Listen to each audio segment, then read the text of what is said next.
श्रीमदानन्दतीर्थ भगवत्पादाचार्य गुरुभ्यो नमः। सृष्टिस्थित्यप्यजेहा निहति दृशितमो बन्धमोक्षाश्च यस्मात् अस्य श्रीब्रह्मरुद्रप्रभृतिसुरनरद्वीषशत्रुवात्मकस्य विष्णोर्व्यस्ताः समस्ताः सकलगुणनिधिः सर्वदोषो व्यपेतः पूर्णानन्दाव्ययो यो गुरुरपि परमश्चिन्तयेतं नान्दम्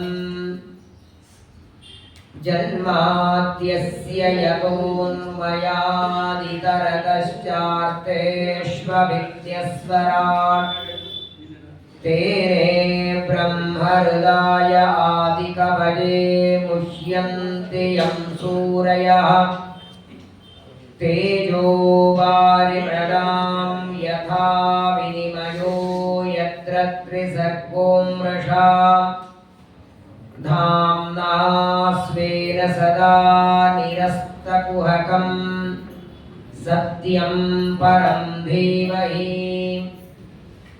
धर्मप्रोज्झितकैतवोऽत्र परमो निर्मत्सराणां सदां वेद्यं वास्तवमत्र वस्तु शिवदं तापत्रयोन्मूलनम् श्रीमद्भागवते महामुनिकृते किं वा परैरीश्वरः सद्योरुद्यवरुध्यतेऽत्र कृतिभिः शुश्रूषुभिस्तक्षणा निगमकल्पतरोर्गलितं फलं शुकमुखादमृतद्रवसंयुतं पिबत भागवतं रसमालयं मुहुरहो रसिकाः भुवि भावुकाः वसुदेवसुतं देवं कंसचाणूरमर्दनं देवकी परमानन्दं कृष्णं वन्दे जगद्गुरुम् ध्यायेन् हरिं मणिनिभं जगदेकवन्द्यं सौन्दर्यसारवरिशङ्कवराभयानि दौर्भीदधानमजितं सरसं च भैष्मि सत्यासमेत मखिलप्रदमिन्दिरेशं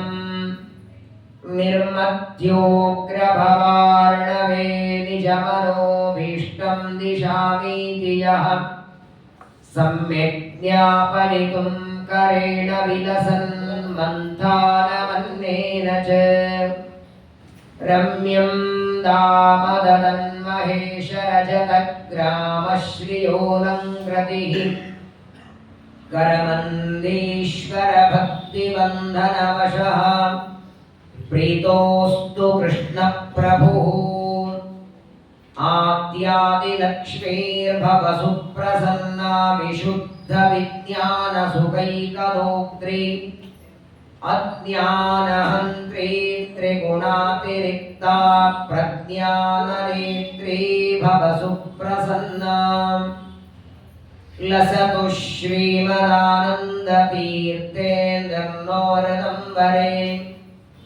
यद्वचश्चन्द्रिका स्वान्तसन्तापं विनिकृन्तति व्याप्तिर्यस्य निजे निजेन महसा पक्षे सपक्षे स्थितिः व्यावृत्तिश्च विपक्षसोतविषये शक्तिर्न वैबाधिते नैवास्ति प्रतिपक्षयुक्तिरतुलं शुद्धं प्रमाणं समे भूयात् तत्त्वविनिर्णयाय भगवानानन्दतीर्थो मुनिः नमोऽस्तु तात्विका देवाः विष्णुभक्तिपरायणाः धर्ममार्गे प्रेरयन्तो भवन्तः सर्वदेव हि यस्वानुभावमखिलश्रुतिसारमेकम् अध्यात्मदीपमतितितिर्शतां तमोन्दम् संसारिणां करुणयाः पुराणगुह्यम् तं व्याससूनुमुपयामि गुरुं मुनीनाम् उमा वै वाक्समुत्तिष्ठा मनोरुद्रमुदारतः तदेतन्मिथुनं ज्ञात्वा न दाम्पत्याद्विहीयते आपादमौलिपर्यन्तं गुरूणामाकृतिं स्मरेत् तेन विघ्नाः प्रणश्यन्ति सिद्ध्यन्ति च मनोरथाः श्रीगुरुभ्यो नमः। नागालयं रमणकं कस्मात् तत्याजकार्यः कृतं किं वा सुपर्णस्य शैलेयासपराञ्जसम् स्वस्त्यस्तु सताम् अशेषसन्मङ्गलानि भवन्तु श्लोकैकश्रवणपठनमात्रेण कथावत्तुश्च श्रोतॄणाम् निखिलकलिकतकल्मषापनूतनपटुतरे मोक्षाद्य किल पुरुषार्थसाधनीभूते श्रीमद्भागवते महापुराणे दशमस्कन्धे यत्किञ्चित् पूर्वोक्तप्रमेयानुवादः। हरिः ओम् हरिः ओम् हरिः ओम्। श्रीगुरुभ्यो नमः। ಕಾರ್ತಿಕ ಮಾಸದ ಪವಿತ್ರವಾದ ಪರ್ವಕಾಲದಲ್ಲಿ ಶ್ರೀಮದ್ ಭಾಗವತದ ದಶಮಸ್ಕಂದದಲ್ಲಿ ಶ್ರೀಕೃಷ್ಣ ಪರಮಾತ್ಮನ ಚರಿತ್ರೆಯನ್ನ ಶ್ರವಣ ಮಾಡ್ತಾ ಇದ್ದೇವೆ. ದೇವಕಿಯ ಗರ್ಭದಿಂದ ಕೃಷ್ಣನಾಗಿ ಅವತಾರ ಮಾಡ್ತಾನೆ. ಅದಕ್ಕೂ ಮೊದಲು ಬಲರಾಮ ದೇವರಲ್ಲಿ ಶುಕ್ಲಕೇಶ ಅನ್ನುವ ರೂಪದಿಂದ ದೇವರು ಅವತಾರ ಮಾಡಿದ್ದಾನೆ. ಒಂದು ಬಾರಿ ಬ್ರಹ್ಮದೇವರು ವೈಕುಂಠಕ್ಕೆ ಬಂದಿದ್ದರು ಪರಮಾತ್ಮನ ಹತ್ರ. ಶೇಷನ ಮೇಲೆ ಭಗವಂತ ಮಲಗಿದ್ದ. ಬ್ರಹ್ಮದೇವರು ಬಂದು ನಮಸ್ಕಾರ ಮಾಡ್ತಾರೆ. ಏನು ಅಂತ ಕೇಳಿದಾಗ ಪರಮಾತ್ಮ ಬ್ರಹ್ಮದೇವರು ಪ್ರಾರ್ಥನೆ ಮಾಡ್ತಾರೆ, ನೀನು ತ್ರೇತಾಯುಗದಲ್ಲಿ ರಾಮನಾಗಿ ಅವತಾರ ಮಾಡಿ ಯಾವ ರಾವಣ ಕುಂಭಕರ್ಣರ ಸಂಹಾರ ಮಾಡಿದ್ದಿ, ಅವರು ಮತ್ತೆ ಈಗ ಭೂಮಿಯಲ್ಲಿ ಹುಟ್ಟಿ ಬಂದಿದ್ದಾರೆ. ರಾಮಾವತಾರದಲ್ಲಿ ನಿನ್ನಿಂದ ಸತ್ತೋದ ದೈತ್ಯರೆಲ್ಲ ಮತ್ತೆ ಭೂಮಿಯಲ್ಲಿ ಹುಟ್ಟಿ ಭೂಮಿಗೆ ಭಾರರಾಗಿ ದುಷ್ಟರಾಗಿ ಸಜ್ಜನರಿಗೆ ತೊಂದರೆ ಕೊಡ್ತಾ ಧರ್ಮ ಕರ್ಮಗಳಿಗೆ ವಿರೋಧವನ್ನ ಮಾಡ್ತಾ ಮಹಾ ಉನ್ಮತ್ತರಾಗಿದ್ದಾರೆ. ಅವರ ಸಂಹಾರ ಹೇಗೆ ಅಂತ ಬ್ರಹ್ಮದೇವರು ಪ್ರಾರ್ಥನೆ ಮಾಡಿಕೊಂಡಾಗ ಪರಮಾತ್ಮ ಎರಡು ಕೂದಲುಗಳನ್ನು ಕಿತ್ತಿಕೊಟ್ಟ ಅಂತ ಬ್ರಹ್ಮದೇವರಿಗೆ. ಒಂದು ಬಿಳಿ ಕೂದಲು, ಒಂದು ಕರಿ ಕೂದಲು. ಎರಡು ಕೂದಲನ್ನ ಕಿತ್ತಿ ಬ್ರಹ್ಮದೇವರ ಕೈಗೆ ಕೊಡ್ತಾನೆ, ಇದನ್ನು ತಗೊಂಡು ಹೋಗು ಅಂತ. ಬ್ರಹ್ಮದೇವರಂತಾರೆ, ನಾನು ಹೇಳಿದ್ದು ದುಷ್ಟರಾದ ಭೂಮಿಗೆ ಭಾರರಾದ ದೈತ್ಯರ ಸಂಹಾರ ಹೇಗೆ, ಭೂಭಾರ ಹರಣ ಹೇಗೆ, ಮತ್ತೆ ನಿನ್ನ ನಂಬಿದ ಸಜ್ಜನರಿಗೆ ಸನ್ಮಾರ್ಗ ಹೇಗೆ ತೋರ್ತದೆ ಅಂತ ನಾನು ಪ್ರಶ್ನೆ ಕೇಳಿದ್ರೆ ಕೂದಲ ಕೊಟ್ಟಿದ್ಯಲ್ಲ. ದೇವರಂತಾರೆ, ನೀನು ಹೇಳಿದ ಎಲ್ಲ ಕಾರ್ಯ ಮಾಡುವ ಸಾಮರ್ಥ್ಯ ಎರಡು ಕೂದಲುಗಳಿದೆ. ಆ ಎರಡು ಕೂದಲುಗಳನ್ನೇ ಬ್ರಹ್ಮದೇವರು ತಗೊಂಡು ಬರ್ತಾರೆ. ಅದರಲ್ಲಿ ಬಿಳಿ ಕೂದಲು ಶುಕ್ಲಕೇಶ, ಅದು ಬಲರಾಮ ದೇವರಲ್ಲಿ ಸನ್ನಿಹಿತವಾದ ರೂಪ. ಕೃಷ್ಣಕೇಶ ಅದು ಸಾಕ್ಷಾತ್ ಪರಮಾತ್ಮ. ಮತ್ತೆ ಪ್ರಶ್ನೆ ಮಾಡಬೇಡಿ, ಬಿಳಿ ಕೂದಲು ಎಲ್ಲಿಂದ ಬಂದಿತ್ತು ದೇವರಿಗೆ ಬರುತ್ತೆ ಪ್ರಶ್ನೆ ನಿಮಗೆ. ಶ್ರೀಮದ್ ಆನಂದ ತೀರ್ಥ ಭಗವತ್ಪಾದರು ಉತ್ತರ ಕೊಡ್ತಾರೆ. ಆ ಬ್ರಹ್ಮದೇವರಿಗೆ ಕೊಡೋದಕ್ಕಾಗಿ ತಲೆಗೆ ಕೈ ಹಚ್ಚಿದಾಗ ಆಗಿದ್ದಾಗ ಒಂದೇ ಕೂದಲನ್ನ ಮಾಡಿ ದೇವರು ಕೊಡ್ತಾನೆ. ವಾಸ್ತವಿಕವಾಗಿ ಬಿಳಿ ಕೂದಲಾಗೋದು, ವಯಸ್ಸಾಗೋದು, ವಯಸ್ಸಾದಂತೆ ದೇಹದಲ್ಲಿ ಮುಪ್ಪು ಬರೋದು, ಹಸಿವೆ ಕಡಿಮೆ ಆಗೋದು, ಇದೆಲ್ಲ ವಿಕಾರಗಳು ಪ್ರಾಕೃತ ಶರೀರ ಇದ್ದವರಿಗೆ.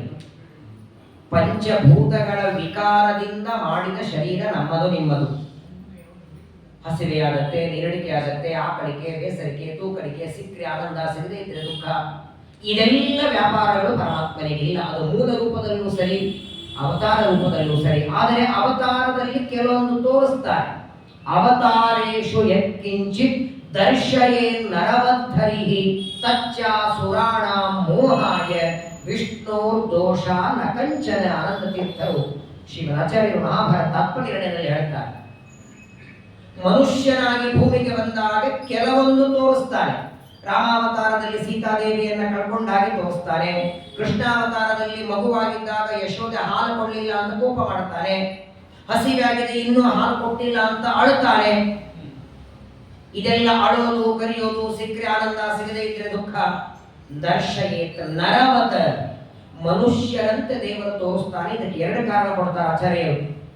ಯಾವುದೇ ಅವತಾರದಲ್ಲಿ ಪರಮಾತ್ಮ ಮಾನವರಂತೆ ತೋರಿಸೋದಕ್ಕೆ ಒಂದು ಕಾರಣ, ಇದೆಲ್ಲ ಭಗವಂತನ ಲೀಲೆ ಅಂತ ಸಜ್ಜನರು ಜ್ಞಾನಿಗಳು ಅದನ್ನು ಚಿಂತನ ಮಾಡಲಿ, ಅವರಿಗೆ ಮೋಕ್ಷ ಪುರುಷಾರ್ಥ ಕೊಡ್ತಾನೆ.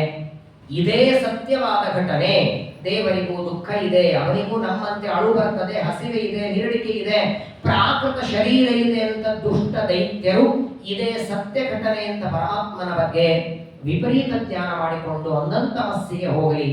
ಸಜ್ಜನರ ಉದ್ಧಾರ, ದುಷ್ಟರ ನಿಗ್ರಹ, ಇದು ಎರಡು ಕಾರಣಕ್ಕೆ ಪರಮಾತ್ಮ ಇದನ್ನು ತೋರಿಸ್ತಾರೆ. ಅಂತಹ ಸರ್ವಜ್ಞನಾದ ಅನಂತ ಗುಣಪೂರ್ಣನಾದ ಪರಮಾತ್ಮ ದೇವಕಿಯ ಗರ್ಭದಿಂದ ಅವತಾರ ಮಾಡಿ ಕೃಷ್ಣ ಅನ್ನುವ ಹೆಸರನ್ನ ಪಡೆದು ಸಾಮಾನ್ಯ ಮಕ್ಕಳಂತೆ ಗೋಕುಲದಲ್ಲಿ ಆಟ ಆಡ್ತಾ ಇದ್ದಾರೆ. ತನ್ನ ಪುಟ್ಟ ಪುಟ್ಟ ಹೆಜ್ಜೆಗಳಿಂದ ಎಲ್ಲರ ಮನೆಗಳಲ್ಲಿ ಓಡಾಡ್ತಾ, ಎಷ್ಟು ವಿಚಿತ್ರ ಅಂದ್ರೆ, ಒಂದು ದಿನ ಗೋಪಿಕಾಸ್ತ್ರೀಯರ ಮನೆಗೆ ಕೃಷ್ಣ ಬರಲಿಲ್ಲ ಅಂದ್ರೆ ಯಾವುದಕ್ಕೂ, ಅವನು ಬೆಣ್ಣೆ ತಿನ್ನೋದಕ್ಕಾದ್ರೂ ಬರಲಿ ಅಥವಾ ಹೇಗಿದ್ದೀರಿ ಅಂತ ಮಾತಾಡಿಸ್ಲಿಕ್ಕಾರೆ ಬರಲಿ, ಒಟ್ಟಾರೆ 24 ಗಂಟೆ ಒಂದು ದಿನದೊಳಗೆ ಒಂದು ದಿನ ನಮ್ಮ ಮನೆಗೆ ಬಂದು ಹೋಗ್ಬೇಕು. ಒಂದು ದಿನ ಕೃಷ್ಣನ ದರ್ಶನ ಆಗಲಿಲ್ಲ, ಅವನ ಮನೆಗೆ ಬರಲಿಲ್ಲ ಅಂದ್ರೆ ಅನ್ನ ನೀರು ಬಿಡ್ತಿದ್ರ. ಎಲ್ಲ ಗೋಪಿಕಾಸ್ತ್ರೀಯರು ಸಾಮಾನ್ಯರಲ್ಲ, ವಿಶೇಷವಾಗಿ ಅಪರೋಕ್ಷ ಜ್ಞಾನಿಗಳು ಅಂತ ಶ್ರೀಮದಾಚಾರ್ಯರು. ಪರಮಾತ್ಮನ ಬಗ್ಗೆ ವಿಶಿಷ್ಟ ಜ್ಞಾನ ಮಾಡಿಕೊಂಡವರು. ಗೋಪ್ಯ ಕಾಮ ಭಯ ಕಂಸಃ ದ್ವೇಷ ಚೈತ್ಯಾದಯೋ ನೃಪ. ದೇವರಲ್ಲಿ ಕಾಮಭಕ್ತಿಯನ್ನ ಮಾಡಿದಂತಹ ತಪಸ್ ಜ್ಞಾನಿಗಳಿವರೆಲ್ಲ.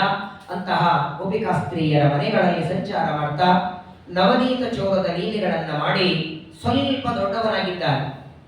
ಒಬ್ಬಂಟಿಕನಾಗಿ ಓಡಾಡುವ ವಯಸ್ಸು ಯಾವಾಗ ಬಂತೋ ಪರಮಾತ್ಮ, ಆಗ ತನ್ನ ಗೆಳೆಯಂದರ ಜೊತೆಗೆ ವೃಂದಾವನಕ್ಕೆ ಹೋಗಬೇಕು ಅಂತ ಸಂಕಲ್ಪ ಮಾಡ್ತಾರೆ. ಮಥುರಾ, ವೃಂದಾವನ, ಗೋಕುಲ. ಇವತ್ತು ನೀವೆಲ್ಲ ಹೋದರೆ ಮಥುರೆಯಿಂದ ವೃಂದಾವನಕ್ಕೆ ಹೋಗೋದಕ್ಕೆ ಬಸ್ಸಲ್ಲೋ ಗಾಡಿಯಲ್ಲೋ ಹೋಗಬೇಕು, ಹಾಗೆಲ್ಲ ನಡ್ಕೋತ ಹೋಗೋದು. ಮಥುರಾ ವೃಂದಾವನಗಳೆಲ್ಲ ಹತ್ತಿರ. ವೃಂದಾವನ ಅತ್ಯಂತ ರಮ್ಯವಾದ ಪರಿಸರ, ಒಳ್ಳೆ ಹೂವಿನ ಹಣ್ಣಿನ ಗಿಡಗಳು, ರಮ್ಯವಾದಂತಹ ಯಮದೇವರ ತಂಗಿಯಾದ ಯಮುನಾ ನದಿ ಹರಿತಾ ಇದ್ದಾಳೆ. ಅಂತಹ ಒಂದು ವೃಂದಾವನವನ್ನ ಪರಮಾತ್ಮ ಆರಿಸಿಕೊಂಡು ತನ್ನ ಎಲ್ಲ ಗೋಪಾಲಕರಿಗೆ ಗೆಳೆಯಂದರಿಗೆ ಹೇಳ್ತಾರೆ, ಇದೇ ಗೋಕುಲದಲ್ಲಿ ಪ್ರತಿನಿತ್ಯ ನವನೀತ ಚೋರದ ಲೀಲೆ ಮಾಡಬೇಕು, ಕಳ್ಳತನ ಮಾಡಬೇಕು, ಮತ್ತೆ ಎಲ್ಲರೂ ಬಂದು ತಾಯಿಗೆ ಕಂಪ್ಲೇಂಟ್ ಹೇಳೋದು ಎಲ್ಲ ಸಾಕು, ಕೆಲವು ದಿನಗಳವರೆಗೆ ಆಟ ಆಡೋದಕ್ಕೆ ಹೋಗೋಣ ಅಂತ ಎಲ್ಲರನ್ನ ಕರ್ಕೊಂಡು ಪರಮಾತ್ಮ ವೃಂದಾವನಕ್ಕೆ ಬರ್ತಾ ಇದ್ದಾರೆ. ಆ ವೃಂದಾವನದಲ್ಲಿ ಆಟ ಆಡುವಾಗಲೂ ಎಲ್ಲ ಗೋಪಾಲಕರಿಗೆ ಅಲ್ಲಿ ಬೆಳೆದಂತಹ ಗಿಡಗಳು, ಮರಗಳು, ಅದರ ಬಗ್ಗೆ ಹೇಳುತ್ತಿದ್ದಾನೆ.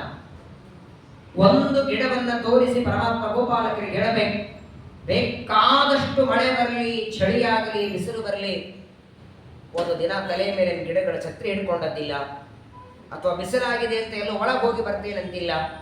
ಎಲ್ಲ ಮಾನವರಿಗಾಗಿ ತಮ್ಮ ಸುಖ ದುಃಖಗಳನ್ನ ಬದಿಗೆ ಇಟ್ಟು ನಮಗೋಸ್ಕರ ಎಲ್ಲ ಗಿಡಮರಗಳು ಇಷ್ಟು ಬೆಳೆದಿವೆ, ಹಣ್ಣುಗಳ ಕೊಡ್ತವೆ, ಇವುಗಳ ಉಪಕಾರ ಸ್ಮರಣೆ ಮಾಡಿ ಅಂತಾನೆ. ಅಲ್ಲಿಯೂ ಒಂದು ತತ್ವಜ್ಞಾನವನ್ನ, ವೃಂದಾವನದಲ್ಲಿ ಆಟ ಆಡುವಾಗಲೂ ಆ ಗಿಡಗಳ ಮರಗಳ ಬಗ್ಗೆ, ಅಲ್ಲಿ ಎಲೆಗಳ ಬಗ್ಗೆ, ಹೂವಿನ ಬಗ್ಗೆ, ಹಣ್ಣಿನ ಬಗ್ಗೆ ಒಂದು ಮಾರ್ಮಿಕವಾದ ಸಂದೇಶವನ್ನ ಗೋಪಾಲಕರಿಗೆ ಪರಮಾತ್ಮ ಕೊಡ್ತಾ ಇದ್ದಾರೆ. ಹೀಗೆ ವಿಹಾರವನ್ನ ಮಾಡ್ತಾ ಪ್ರತಿನಿತ್ಯದಲ್ಲಿ ಆಕಳನ್ನು ತಗೊಂಡು ಹೋಗಬೇಕು. ಎಲ್ಲ ಗೋಪಾಲಕರು ತಮ್ಮ ತಮ್ಮ ಮನೆಯಿಂದ ಆಕಳ ತರಬೇಕು. ಕೃಷ್ಣ ತಾನೂ ತನ್ನ ಮನೆಯಿಂದ. ನೋಡಿ, ಆಕಳನ್ನ ಕಟ್ಟಿ ನೀವು ಎದುರುಗಡೆ ಹುಲ್ಲು ಹಾಕಿದರೆ ನೀವು ಎಷ್ಟು ಹಾಕಿರ್ತೀರೋ ಅಷ್ಟು ತಿನ್ನ. ಅದೇ ಆಕಳಿಗೆ ಕುತ್ತಿಗೆ ಹಗ್ಗ ಬಿಚ್ಚಿ ನೀವು ಬಿಟ್ಟು ನೋಡಿ, ಅದೇನು ವಿಹಾರ ಮಾಡುತ್ತಲ್ಲ, ತಿನ್ನೋದಷ್ಟೇನೆ. ನೀವು ಕಟ್ಟಿ ಹಾಕಿದಾಗ ಒಂದು ದಿನಕ್ಕೆ ಅದೇನು ಆಹಾರ ತಿನ್ನಬೇಕು, ಬಿಚ್ಚಿದ್ರು ಅಷ್ಟೇ ತಿನ್ನತ್ತ. ಆದರೆ ಅದಕ್ಕೆ ಕಟ್ಟಿದ ಹಗ್ಗ ಬಿಚ್ಚಿ ಅದು ಏಕಾಂತದಲ್ಲಿ ಓಡಾಡಬೇಕು. ಕೃಷ್ಣನಿಗೆ ಅದು ಬಹಳ ಇಷ್ಟ. ಕಟ್ಟಿ ಹಾಕೋದನ್ನ ದೇವರಿಗೆ ಇಷ್ಟ ಇಲ್ಲ, ಅವ್ರು ಬಿಡಿಸೋದಕ್ಕೆ ಬಂದದ್ದಲ್ವೇ. ಸಂಸಾರದಲ್ಲಿದ್ದವರನ್ನೆಲ್ಲ ಬಿಡಿಸೋದಕ್ಕೆ ಬಂದವನು ಯಾರಾದರೂ ಆಕಳನ್ನ ಕರುಗಳನ್ನ ಕಟ್ಟಿ ಹಾಕಿದ್ರೆ ದೇವರಿಗೆ ಇಷ್ಟ ಆಗ್ತಿರಲಿಲ್ಲ, ಬಿಚ್ಚಿ ಬಿಡ್ತಿದ್ದ. ಎಲ್ಲರೂ ಮುಕ್ತರಾಗಿರಲಿ ಅಂತ ದೇವರ ಇಚ್ಛೆ. ಹಾಗಾಗಿ ಆ ಆಕಳುಗಳನ್ನೆಲ್ಲ ಪ್ರತಿನಿತ್ಯದಲ್ಲಿ ತಗೊಂಡು ಬರಬೇಕು. ನಿತ್ಯ ಪ್ರಾತಃ ಕಾಲ ಮತ್ತು ಗೋಕುಲದಿಂದ ವೃಂದಾವನಕ್ಕೆ ಬಂದು ಎಲ್ಲ ಆಕಳನ್ನು ಬಿಡೋದು. ಪ್ರಾತಃ ಕಾಲದಿಂದ ಸಾಯಂಕಾಲದವರೆಗೆ ಆಟ ಆಡ್ತಿದ್ರಂತೆ. ಬೇರೆ ಬೇರೆ ಬೇರೆ ಆಟಗಳನ್ನ ಆಡ್ತಾ ಸಾಯಂಕಾಲದ ಸೂರ್ಯಾಸ್ತ ಆಯಿತು ಅಂದ್ರೆ ಆಕಳನ್ನೆಲ್ಲ ತಗೊಂಡು ಬರ್ಬೇಕಲ್ಲ. ಎಲ್ಲೋ ಬಿಟ್ರೆ ಎಲ್ಲೆಲ್ಲಿ ಹುಲ್ಲು ಕಾಣುತ್ತೆ ಅಲ್ಲಿವರೆಗೆ ಹೋಗುತ್ತೆ ಆಕಳು. ಅದಕ್ಕೆ ನಿಗ್ರಹ ಇಲ್ಲ. ಇಷ್ಟೇ ಚೌಕ ಕಟ್ಟೆ ಇಷ್ಟರಲ್ಲಿ ಮಾತ್ರ ಹುಲ್ಲು ತಿನ್ನಿ ಅಂತ ನಿರ್ಬಂಧ ಇಲ್ಲ ಅವುಗಳಿಗೆ. ಎಲ್ಲಿ ಹಸಿರು ಹುಲ್ಲು ಕಾಣುತ್ತೆ ಅಲ್ಲಿವರೆಗೆ ಹೋಗುತ್ತೆ. ಅದು ಬೆಳಗ್ಗಿಂದ ರಾತ್ರಿವರೆಗೆ ಎಷ್ಟು ದೂರ ಹೋಗುತ್ತೋ ಅಷ್ಟು ದೂರ ತಗೊಂಡ್ಬರ್ಬೇಕಲ್ಲ. ಅದಕ್ಕೆ ಕೃಷ್ಣ ಒಂದು ಉಪಾಯ ಮಾಡಿಬಿಟ್ಟ. ಪ್ರತಿನಿತ್ಯದಲ್ಲಿ ಒಬ್ಬರೇ ಹೋಗಿ ಎಲ್ಲ ಆಕಳ ತರೋದು ಬೇಡ, ಪ್ರತಿನಿತ್ಯ ಒಬ್ಬೊಬ್ಬರಿಗೆ ಒಂದು ಪಾಳಿ ಹಾಕೋಣ ಅಂತ. ಒಬ್ಬೊಬ್ಬರು ಒಂದೊಂದು ದಿನ ಹೋಗೋದು, ಎಲ್ಲ ಆಕಳಗಳನ್ನ ಓಡಿಸ್ಕೊಂಡು ಹೊಡೆಸ್ಕೊಂಡು ಬರಬೇಕು. ಹೀಗೆ ಒಬ್ಬೊಬ್ಬರಿಗೆ ಒಂದೊಂದು ಪಾಳಿ ಹಾಕ್ತಾರೆ. ಮತ್ತು ಎಲ್ಲರ ಪಾಳಿಗಳ ತಂದು ಪಾಳಿ ಬರೋದಲ್ಲ, ತಾನು ಅದರೊಳಗೆ ಇದ್ದಲ್ಲ. ಆದರೆ ಒಂದು ದಿನನೂ ತಾನು ಹೋಗಿ ಆಕಳನ್ನ ಕಟ್ಕೊಂಡು ಬರ್ತಿರ್ಲಿಲ್ಲ. ಎಷ್ಟೇ ದೂರದಲ್ಲಿ ಹೋಗಲಿ ಅಷ್ಟು ದೂರದಲ್ಲಿ ಆಕಳಗಳು ಹುಲ್ಲು ತಿಂತಾ ಇದ್ರೆ ಸರಿಯಾಗಿ ಸಾಯಂಕಾಲದ ಹೊತ್ತು ಪರಮಾತ್ಮ ಗಿಡದ ಮೇಲೆ ಏರಿ ಕೊಳಲ್ನಾದ ಮಾಡುತ್ತಿದ್ದ. ಸಾಕ್ಷಾತ್ ಜಗನ್ಮಾತೆಯಾದ ಲಕ್ಷ್ಮೀ ದೇವಿ ಕೊಳಲಾಗಿ ಬಂದಿದ್ದಾಳೆ. ಯಾವುದು ಬಿದುರಿನ ಕೊರಳಲ್ಲ, ಅದು ಭಗವಂತನ ತುಟಿಯ ಮೇಲೆ ಇದ್ದು ದೇವರು ಆ ಕೊಳಲು ಊದಬೇಕಾದರೆ ಲಕ್ಷ್ಮೀ ದೇವಿಯಿಂದ ಅಭಿಮನ್ಯಮಾನವಾದದ್ದು. ಆ ಕೊಳಲು ನಾನು ಶುರು ಮಾಡಿದ ಅಂದ್ರೆ ಆಯ್ತು ನೋಡಿ, ನಿದ್ರಿತ ಲಿಖಿತ ಚಿತ್ರಮಿವಾಸನ್. ಆಕಳಗಳಿಗೆ ನಾವೇನು ಮಾಡುತ್ತಿದ್ದೇವೆ, ಎಷ್ಟು ದೂರ ಬಂದಿದ್ದೇವೆ ಎಲ್ಲ ಮರೆತು ಬಿಡ್ತಿದ್ದು ಅಂತೆ. ಅಕಸ್ಮಾತ್ ಆಗಿ ಬಾಯಿಯೊಳಗೆ ಒಂದೆರಡು ಹುಲ್ಲು ಹಾಕಿದರೆ ಅದನ್ನು ಅಲ್ಲೇ ಚೆಲ್ಲಿ ಅಷ್ಟು ಜೋರಾಗಿ ಓಡಿ ಬರಬೇಕು. ಕೃಷ್ಣ ಪರಮಾತ್ಮನ ಕೊಳಲ ಧ್ವನಿ ದೇವತೆಗಳನ್ನ, ಮನುಷ್ಯರನ್ನ, ಕೇವಲ ಋಷಿ ಮುನಿಗಳನ್ನ ಮಾತ್ರವಲ್ಲ ಪ್ರಾಣಿ ಪಕ್ಷಿಗಳ ಮನಸ್ಸು ಪರಮಾತ್ಮ ಮುಗ್ಧ ಮಾಡಿಬಿಟ್ಟಿದ್ದ. ಇನ್ನು ವರ್ಣನ ಮಾಡ್ತಾರೆ ಆ ಕೃಷ್ಣ ಓದಿದ ಕೊಳಲು. ಅದೇ ಒಂದು ಭಾಗವತದಲ್ಲಿ ಗೀತ ಅಂತ ಮಾಡಿದರು, ವೇಣು ಗೀತ. ಕೃಷ್ಣ ಪರಮಾತ್ಮ ಕೊಳಲ ಓದಿದ್ದು ವೇಣು ಗೀತ, ಗೋಪಿಕಾ ಸ್ತ್ರೀಯರು ಹಾಡಿದ್ದು ಗೋಪಿ ಗೀತ, ಭ್ರಮರ ಗೀತ, ಉದ್ಧವ ಗೀತ, ರುದ್ರಗೀತ, ಭಿಕ್ಷು ಗೀತ. ಪ್ರತ್ಯೇಕವಾಗಿ ಭಾಗವತದ್ದೇ ಒಂದು ಗೀತ ಅಂತ ನಾವು ನೋಡುತ್ತೇವೆ. ಪ್ರತಿನಿತ್ಯದಲ್ಲಿ ಪರಮಾತ್ಮ ಕೊಳಲ್ನಾದ ಮಾಡಬೇಕು. ಎಲ್ಲ ಆಕಳಗಳು ಓಡಿ ಬರಬೇಕು. ಸಾಯಂಕಾಲದ ಹೊತ್ತು ಆಕಳಗಳನ್ನು ತಗೊಂಡು ಬರಬೇಕಾದಾಗ ಆ ಗೋಕುಲದ ಮಣ್ಣಿನ ಧೂಳಿನಲ್ಲಿ ಆಕಳಗಳು ಬರ್ತಾ ಇದ್ರೆ ಅವುಗಳ ಕಾಲಿನಿಂದ ಧೂಳು ಬರಬೇಕು. ಆ ಧೂಳಿನಿಂದ ಎಷ್ಟು ಚೆನ್ನಾಗಿ ಕಾಣಿಸ್ತಿದ್ದ ದೇವರು.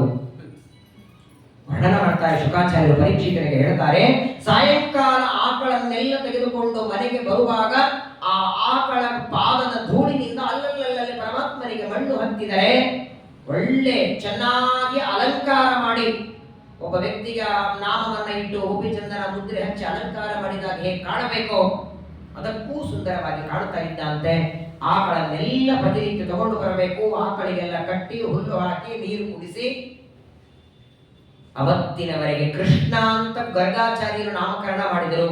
ಯಾವತ್ತು ಬೃಂದಾವನಕ್ಕೆ ಆಕಳನ್ನು ತಗೊಂಡು ಹೊರಟ ಅವತ್ತಿನಿಂದ ಗೋಪಾಲ ಕೃಷ್ಣನಾದ. ಶ್ರೀಮದಾಚಾರ್ಯರುತ್ತಾರೆ, ಅಲ್ಲ ಆಕಳನ್ನ ಕಾಯುವುದು ಧರ್ಮವೇ?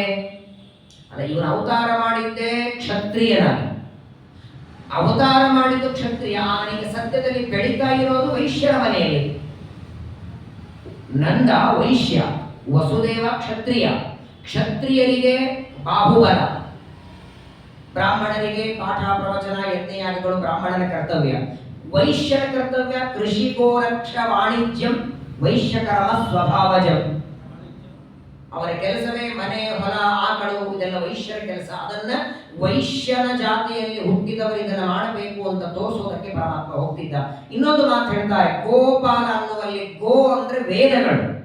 ಬರೀ ಆಕಳ ರಕ್ಷಣೆ ಮಾಡೋದಲ್ಲ, ಪರಮಾತ್ಮ ಆಕಳಗಳನ್ನ ರಕ್ಷಣೆ ಮಾಡೋದರ ಮೂಲಕ ಗೋ ಅಂದ್ರೆ ವೇದಗಳು, ಗೋ ಅಂದ್ರೆ ಅಪೌರುಷೇಯವಾದಂತಹ ವೇದಗಳು, ಬ್ರಹ್ಮಸೂತ್ರಗಳು, ಗೋ ಅಂದ್ರೆ ಮಹಾಭಾರತಾದಿ ಪಂಚರಾತ್ರಾದಿ ಆಗಮಗಳು, ಇದನ್ನೆಲ್ಲ ಜಗತ್ತಿಗೆ ಉಪದೇಶ ಮಾಡಿ ಅದರ ರಕ್ಷಣೆ, ಅರ್ಥ ವೇದ ಪುರಾಣಗಳ ರಕ್ಷಣೆನೂ ಮಾಡ್ತೇನೆ ಅಂತನ್ನೋದನ್ನ ಜಗತ್ತಿಗೆ ತೋರಿಸ್ತಾ ಆ ಕೃಷ್ಣ ಪರಮಾತ್ಮ ಕೊಳಲ್ನಾದವನ್ನ ಮಾಡ್ತಾ ಪ್ರತಿನಿತ್ಯದಲ್ಲಿ ಆಕಳನ್ನ ತಗೊಂಡು ಬರ್ತಿದ್ದಾರೆ. ಹೀಗಿರುವಾಗ ಒಂದು ದಿನ ವೃಂದಾವನಕ್ಕೆ ಬಂದಿದ್ದಾರೆ. ವೃಂದಾವನದಲ್ಲಿ ಎಲ್ಲ ಆಕಳಗಳು ಪ್ರತಿನಿತ್ಯದಂತೆ ಹುಲ್ಲು ತಿಂದು ನೀರು ಕುಡಿದು ಆ ಪ್ರಚಂಡವಾದ ಯಮುನಾ ನದಿಯ ವಿಷ ನೀರನ್ನು ಕುಡಿದು ಆಕಳಗಳೆಲ್ಲ ನೆಲದ ಮೇಲೆ ಬಿದ್ದೋಗಿವೆ.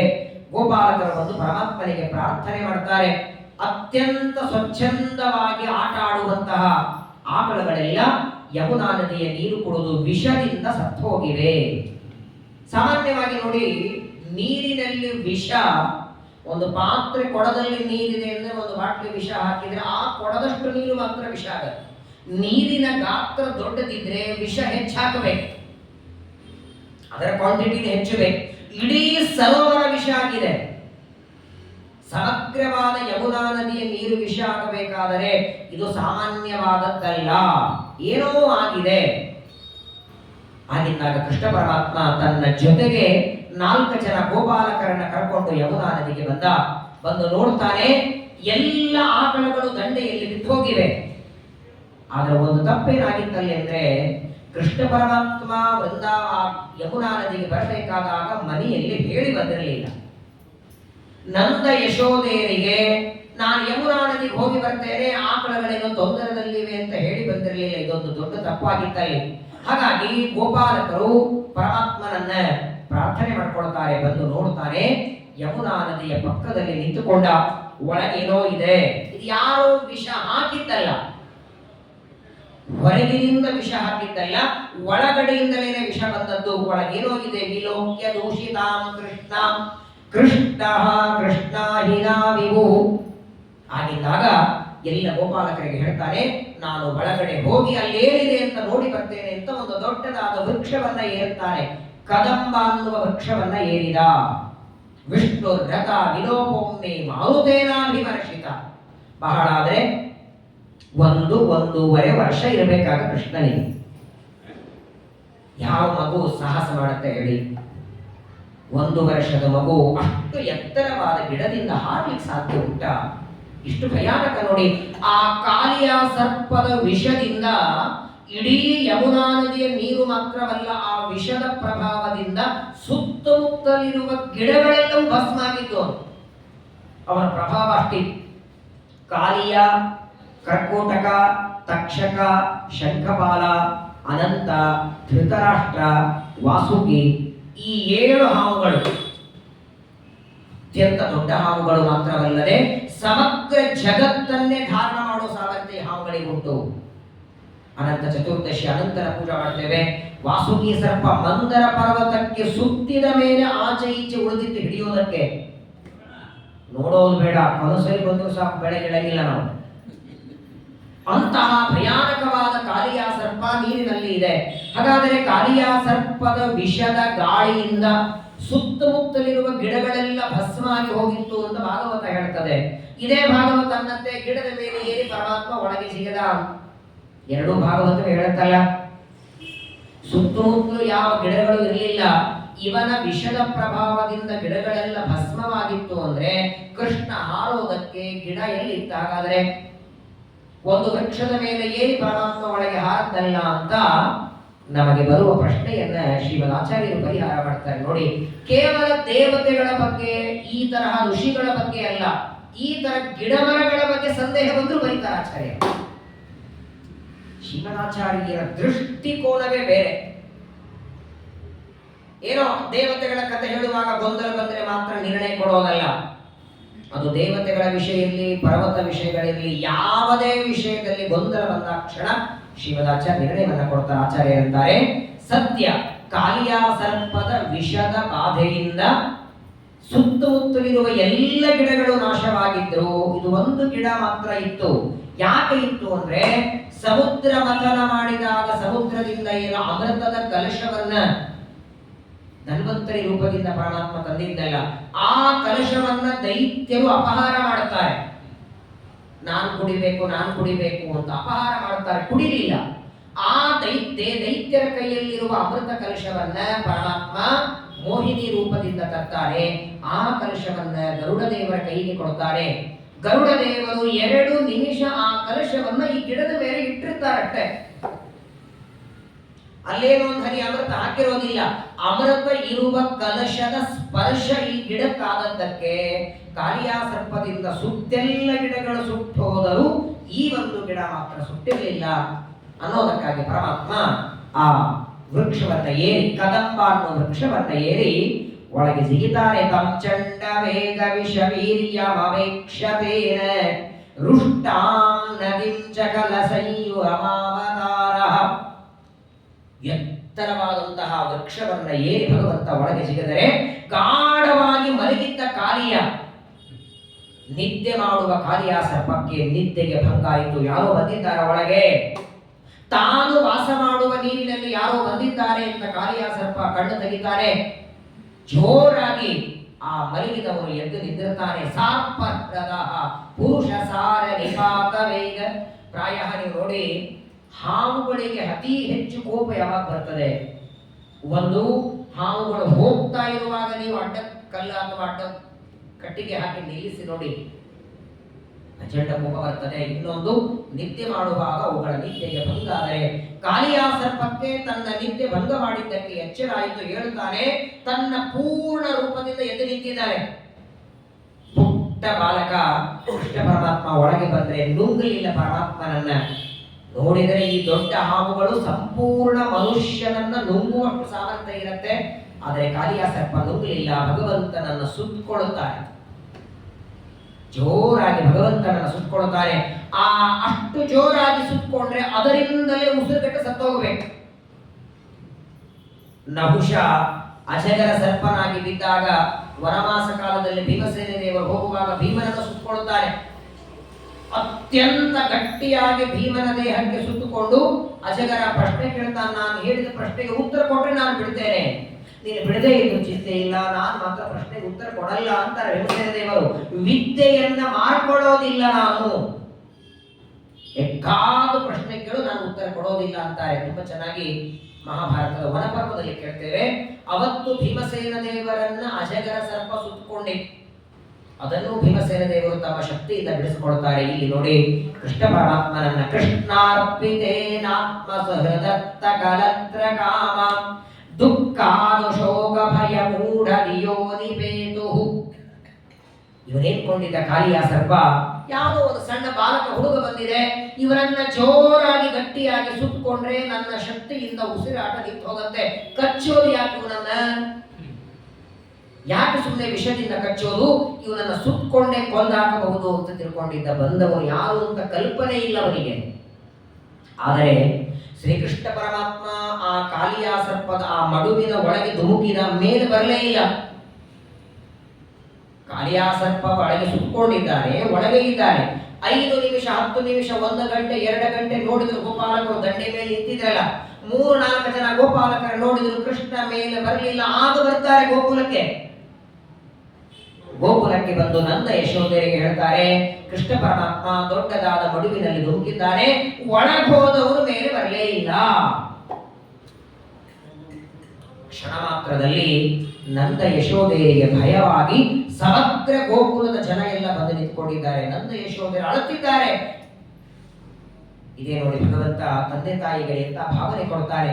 ಇದೇ ಯಶೋದೆ, ಇದೇ ನಂದ ಅನೇಕ ಬಾರಿ ನಿನಗೆ ಜನ್ಮ ಇಲ್ಲ, ಮರಣ ಇಲ್ಲ, ಜನ್ಮ ಮರಣ ಮೀರಿದವನು ನೀನು. ಅನಂತ ಕೋಟಿ ಬ್ರಹ್ಮಾಂಡ ನಾಯಕನಾದ ಸರ್ವಜ್ಞನಾದ ನಾರಾಯಣ ನೀನು ಅಂತ ಅನೇಕ ಬಾರಿ ಪರಮಾತ್ಮನನ್ನ ಸ್ತೋತ್ರ ಮಾಡಿದ್ದಾರೆ. ಆದರೆ ಆ ಜ್ಞಾನ ಅವರಿಗೆ ಯಾವಾಗಲೂ ಇರಲಿಲ್ಲ. ಅದಕ್ಕಾಗಿಯೇ ವಾಯುದೇವರನ್ನ ಕಂಡ್ರೆ ಯಾಕೆ ದೇವರಿಗೆ ಅಷ್ಟು ಇಷ್ಟ? ಮಗ ಅಂತಲ್ಲ, ಪ್ರಳಯೇಪಿ ಪ್ರತಿಭಾತ ಪರಾವರಹ ಮುಖ್ಯವಾಯು ಅಂತ ಆಚಾರ್ಯರು. ಪ್ರಳಯ ಕಾಲದಲ್ಲಿಯೂ ಭಗವಂತನ ಬಗ್ಗೆ ವಿಸ್ಮರಣೆ, ಪ್ರಳಯ ಕಾಲದಲ್ಲಿಯೂ ದೇವರ ಬಗ್ಗೆ ವಿಸ್ಮರಣೆ ಬರದೇ ಇದ್ದ ಗುರುಗಳು ಅಂದ್ರೆ ವಾಯುದೇವರು. ಆದ್ರೂ ದೇವರನ್ನ ಮರೆಯಲ್ಲ. ಎಲ್ಲಾ ದೇವತೆಗಳಿಗೆ ಪ್ರಳಯ ಕಾಲದಲ್ಲಿ ದೇವರ ಬಗ್ಗೆ ಜ್ಞಾನ ಇರಲ್ಲ, ಮರ್ತು ಬಿಟ್ಟಿರ್ತಾರೆ.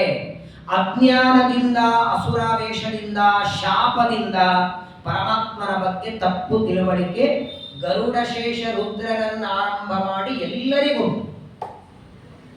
ಆಚಾರ್ಯರ 18ನೇ ಅಧ್ಯಾಯದ ಅಪ್ಪನಿರ್ಣಯ ಇದ್ರೆ ಮನೆಗೆ ಹೋದ್ಮೇಲೆ ತೆಗೆದು ನೋಡಿ. ಯಾಕೆ ಪರಮಾತ್ಮನನ್ನ ವಾಯುದೇವರು ಮುಖ್ಯ ಅಧಿಷ್ಠಾನರು ಅಂತ ಉಪನಿಷತ್ತುಗಳು ಹೇಳ್ತಾರೆ. ಅನೇಕ ಬಾರಿ ಇಂದ್ರ, ಚಂದ್ರ, ಗರುಡ, ಅಷ್ಟೇ ಯಾಕೆ ರುದ್ರದೇವರು ಅನೇಕ ಬಾರಿ ಪರಮಾತ್ಮನ ಬಗ್ಗೆ ತಪ್ಪು ತಿಳಿದದ್ದುಂಟು.